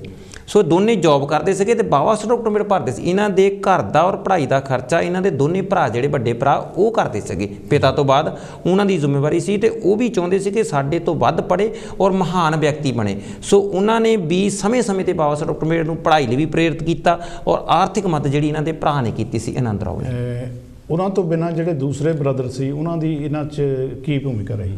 ਦੇਖੋ, ਉਹਨਾਂ ਦੀ ਦੋਨਾਂ ਦੀ ਇਹਨਾਂ ਦੀ ਪਰਿਵਾਰਕ ਬਹੁਤ ਵਧੀਆ ਭੂਮਿਕਾ ਰਹੀ ਆ। ਸੋ ਹਮੇਸ਼ਾ ਉਹ ਸਹਿਯੋਗ ਦਿੰਦੇ ਰਹੇ ਆ ਆਨੰਦ, ਇੱਥੋਂ ਤੱਕ ਕਿ ਬਾਬਾ ਸਾਹਿਬ ਜਦੋਂ ਵਿਦੇਸ਼ ਜਾਂਦੇ ਸੀ, ਉਹਨਾਂ ਦੇ ਘਰ ਦੀ ਲੁੱਕ ਆਫਟਰ ਵੀ ਮਤਲਬ ਆਨੰਦ ਰਾਓ ਕਰਦੇ ਸੀਗੇ। ਇਹਨਾਂ ਦੇ ਵੱਡੇ ਭਰਾ ਲੁੱਕ ਆਫਟਰ ਕਰਦੇ ਸੀ ਇਹਨਾਂ ਦੇ ਬੱਚਿਆਂ ਦੇ, ਇਹਨਾਂ ਦੇ ਖਾਣ ਪੀਣ ਦੇ ਪ੍ਰਬੰਧ ਦੀ, ਚਿੱਠੀ ਪੱਤਰ, ਇਹਨਾਂ ਦਾ ਤਾਲਮੇਲ, ਜੋ ਵੀ ਸੁੱਖ ਸੁਨੇਹਾ ਹੁੰਦਾ ਸੀ ਇਹਨਾਂ ਦੇ ਵੱਡੇ ਭਰਾ ਦਿੰਦੇ ਸੀ। ਸੋ ਉਹਨਾਂ ਦੇ ਸਿਰ ਤੇ ਸੁੱਟ ਕੇ ਪਰਿਵਾਰ ਦਾ ਸਾਰਾ ਜ਼ਿੰਮਾ ਬਾਬਾ ਸਾਹਿਬ ਡਾਕਟਰ ਅੰਬੇਡਕਰ ਪੜ੍ਹਾਈ ਦੇ ਵਿੱਚ ਆਪਣਾ ਜ਼ਿਆਦਾ ਧਿਆਨ ਦਿੰਦੇ। ਸੋ ਬਾਹਰ ਵਿਦੇਸ਼ਾਂ ਦੇ ਵਿੱਚ ਪੜ੍ਹਨ ਦੇ ਲਈ ਜਿਹੜੇ ਆਪਾਂ ਗੱਲ ਕਰ ਰਹੇ ਸੀ, ਗਾਇਕਵਾੜ ਉੱਥੋਂ ਦੇ ਜਿਹੜੇ ਰਾਜਾ ਹੋਏ ਆ, ਸ਼ਾਹੂ ਜੀ ਛਤਰਪਤੀ ਹੋਏ ਆ, ਸੋ ਉਹਨਾਂ ਨੇ ਵੀ ਇਹਨਾਂ ਨੂੰ ਬਹੁਤ ਸਾਰੀ ਮਦਦ ਕਰਕੇ ਵਿਦੇਸ਼ਾਂ 'ਚ ਪੜ੍ਹਾਉਣ ਵਾਸਤੇ ਭੇਜਿਆ। ਪਿਆਰੇ ਦਰਸ਼ਕੋ, ਵੱਡੇ ਭਰਾ ਨੇ ਬਾਬਾ ਸਾਹਿਬ ਡਾਕਟਰ ਅੰਬੇਡਕਰ ਦੀ ਸਹਾਇਤਾ ਕੀਤੀ, ਛੋਟੇ ਨੇ ਵੀ ਕੀਤੀ, ਕਿਉਂਕਿ ਪਿਤਾ ਦੇ ਸਿਰ ਤੋਂ ਜੋ ਸਾਇਆ ਜਾਣ ਤੋਂ ਬਾਅਦ ਬਾਬਾ ਸਾਹਿਬ ਦੀ ਹਾਲਤ ਪਤਲੀ ਹੋ ਜਾਣੀ ਨਿਸ਼ਚਿਤ ਸੀ। ਕੀ ਹੋਇਆ ਹੋਵੇਗਾ ਉਸ ਤੋਂ ਬਾਅਦ, ਉਸ ਬਾਰੇ ਲੇਖਰਾਜ ਜੀ ਨੇ ਤੁਹਾਡੇ ਨਾਲ ਗੱਲਾਂ ਕੀਤੀਆਂ। ਅਸੀਂ ਇਹ ਵੀ ਦੇਖਣਾ ਕਿ ਰਾਜੇ ਤੱਕ ਕਨਸੋ ਕਿਵੇਂ ਗਈ, ਕਿਵੇਂ ਪਤਾ ਲੱਗਿਆ ਕਿ ਇੱਕ ਅੰਬੇਡਕਰ ਜਾਂ ਇੱਕ ਭੀਮ ਰਾਓ ਦਾ ਬੱਚਾ ਨਾਂ ਦਾ ਬੱਚਾ ਬਹੁਤ ਪੜ੍ਹਨ ਲਿਖਣ ਨੂੰ ਅੱਛਾ ਆ। ਪਿਆਰ ਦਰਸ਼ਕੋ, ਪ੍ਰੋਗਰਾਮ ਦੀ ਸਮਾਪਤੀ ਹੋਣ ਰਹੀ ਹੈ ਇਸ ਭਾਗ ਦੀ। ਅਗਲਾ ਭਾਗ ਜਿਹੜਾ ਅਸੀਂ ਇੱਕ ਬ੍ਰੇਕ ਤੋਂ ਬਾਅਦ ਤੁਹਾਡੇ ਦਰਮਿਆਨ ਆਵਾਂਗੇ। ਪਲੀਜ਼ ਆਪਣੀਆਂ ਭਾਵਨਾਵਾਂ ਨੂੰ ਸੰਜਮ 'ਚ ਰੱਖਿਓ, ਕਿਉਂਕਿ ਜੁੱਤੀਆਂ ਸ਼ਬਦ ਜਾਂ ਇੱਦਾਂ ਦਾ ਸ਼ਬਦ ਵਰਤਣ 'ਤੇ ਆਫਕੌਮ ਨੂੰ ਇਤਰਾਜ਼ ਹੋ ਸਕਦਾ। TV ਅਸੀਂ ਮਸਾਂ ਚਲਾਇਆ, ਸਾਡੇ ਕੋਲ ਇੰਨੇ ਪੈਸੇ ਨਹੀਂ ਹੈ ਕਿ ਅਸੀਂ ਆਫਕੌਮ ਦੇ ਕੀਤੀ ਹੋਈ ਗੱਲ ਨੂੰ ਅਸੀਂ ਉਹਨਾਂ ਦੇ ਵਿਰੁੱਧ ਜਾ ਕੇ ਜਾਂ ਆਫਕੌਮ ਦੀ ਅਸੀਂ ਜੋ ਵਿਚਾਰ ਜੋ ਉਹਨਾਂ ਦੀ ਕਾਨੂੰਨ ਆ ਉਹਨੂੰ ਤੋੜ ਕੇ ਤਾਂ ਇਸ ਨੂੰ ਕੁਝ ਸਮੇਂ ਲਈ ਬੰਦ ਕਰਾਈਏ ਔਰ ਜੁਰਮਾਨਾ ਕਰੀਏ। ਸਾਡੇ ਤੇ ਹੋ ਰਹੇ ਵਾਰ ਉਹਨਾਂ ਦੀ ਗੱਲ ਅਸੀਂ ਬੜੇ ਪਿਆਰ ਦੇ ਨਾਲ ਬੜੇ ਵਿਦਵਤਾ ਨਾਲ ਕਰਾਂਗੇ। ਜ਼ਰੂਰੀ ਨਹੀਂ ਹੈ ਵੀ ਅਸੀਂ ਉਹਨਾਂ ਆਪਣੀ ਸ਼ਬਦਾਵਲੀ ਜਿਹੜੀ ਹੈ ਉਹ ਗਲਤ ਬੋਲੀਏ। ਯਾਦ ਰੱਖੋ, ਅਸੀਂ ਬਾਬਾ ਸਾਹਿਬ ਨਾਲ ਸੰਬੰਧਿਤ ਗੱਲ ਕਰਨੀ ਆ, ਅਸੀਂ ਹੋਰ ਕੋਈ ਗੱਲ ਨਹੀਂ ਕਰਨੀ। ਗਾਹੇ ਬਗਾਹੇ ਅਸੀਂ ਜੋ ਸਾਡੇ ਬੀਤੇ ਦਿਨ ਹੀ ਹੋਇਆ ਅਸੀਂ ਉਹ ਵੀ ਕਰਦੇ ਜਾਣਾ ਵਿੱਚ। ਲੇਕਿਨ ਡਾਕਟਰ ਭੀਮ ਰਾਓ ਅੰਬੇਡਕਰ ਨਾਲ ਸੰਬੰਧਿਤ ਅਗਲੀ ਐਜੂਕੇਸ਼ਨ ਦੀ ਗੱਲ ਹੋਏਗੀ। ਉਹਨਾਂ ਨੇ ਐਜੂਕੇਸ਼ਨ 'ਚ ਕੀ ਕੀਤਾ, ਉਸ ਤੋਂ ਬਾਅਦ ਰਾਜਨੀਤੀ ਜਿਹੜੀ ਆ ਅਗਲੇ ਵੀਰਵਾਰ ਅਸੀਂ ਲੈ ਕੇ ਆਵਾਂਗੇ। ਐਜੂਕੇਸ਼ਨ ਨਾਲ ਸੰਬੰਧਿਤ ਬਾਬਾ ਸਾਹਿਬ ਦੀ ਜੀਵਨ ਦੀ 1 ਘੰਟਾ ਜਿਹੜਾ ਉਹ ਗੱਲ ਕਰਾਂਗੇ। ਕਿੰਨੀਆਂ ਡਿਗਰੀਆਂ, ਕਿੱਥੇ ਕੀ ਕੀਤਾ। ਜੇਕਰ ਤੁਹਾਨੂੰ ਵੀ ਪਤਾ ਹੋਵੇ ਫੋਨ ਕਰ ਲਿਓ, ਬਾਬਾ ਸਾਹਿਬ ਨਾਲ ਸੰਬੰਧਿਤ ਹੋਵੇ। ਸਾਨੂੰ ਨਮੋਸ਼ੀ ਹੁੰਦੀ ਹੈ ਕੁਝ ਦਰਸ਼ਕ ਜਦੋਂ ਜੋ ਸਾਨੂੰ ਸਰੋਤਾ ਫੋਨ ਕਰਦਾ ਆ ਅਤੇ ਉਹ ਸਾਡੀ ਗੱਲ ਉਹਨਾਂ ਦੇ ਨਾਲ ਉਸ ਵੇਲੇ ਤਾਲਮੇਲ ਨਹੀਂ ਹੁੰਦੀ, ਚੰਗੀ ਨਹੀਂ ਲੱਗਦੀ। ਸੋ ਇਸ ਕਰਕੇ ਕੋਸ਼ਿਸ਼ ਕਰਿਆ ਕਰੋ ਕਿ ਸਾਨੂੰ ਇੱਦਾਂ ਨਾ ਕਹਿਣਾ ਪਵੇ, ਹੱਥ ਨਾ ਜੋੜਨੇ ਪੈਣ। ਸੋ ਬੇਨਤੀ ਇਹ ਆ ਕਿ ਅਗਲਾ ਪ੍ਰੋਗਰਾਮ ਜਿਹੜਾ ਉਹ ਫਿਰ ਅਸੀਂ ਲੈ ਕੇ ਆ ਰਹੇ ਹਾਂ। 1 ਘੰਟੇ ਵਾਸਤੇ ਅਗਲਾ ਪ੍ਰੋਗਰਾਮ ਬਾਬਾ ਸਾਹਿਬ ਡਾਕਟਰ ਭੀਮ ਰਾਓ ਨੂੰ ਸਮਰਪਿਤ ਹੋਏਗਾ ਅਤੇ ਗੱਲਾਂ ਹੋਣਗੀਆਂ ਸਰ ਬਾਬਾ ਸਾਹਿਬ ਦੇ ਨਾਲ। ਮੈਂ ਹੋਵਾਂਗਾ ਅਤੇ ਲੇਖਰਾਜ ਜੀ ਜੱਖੂ ਹੋਣਗੇ ਅਤੇ ਤੁਸੀਂ ਵੀ ਹੋਵੋਗੇ। ਇਸ ਦੇ ਨਾਲ ਹੀ ਜੈ ਗੁਰਦੇਵ, ਜੈ ਭੀਮ। ਜੈ ਗੁਰਦੇਵ, ਜੈ ਭੀਮ ਜੀ।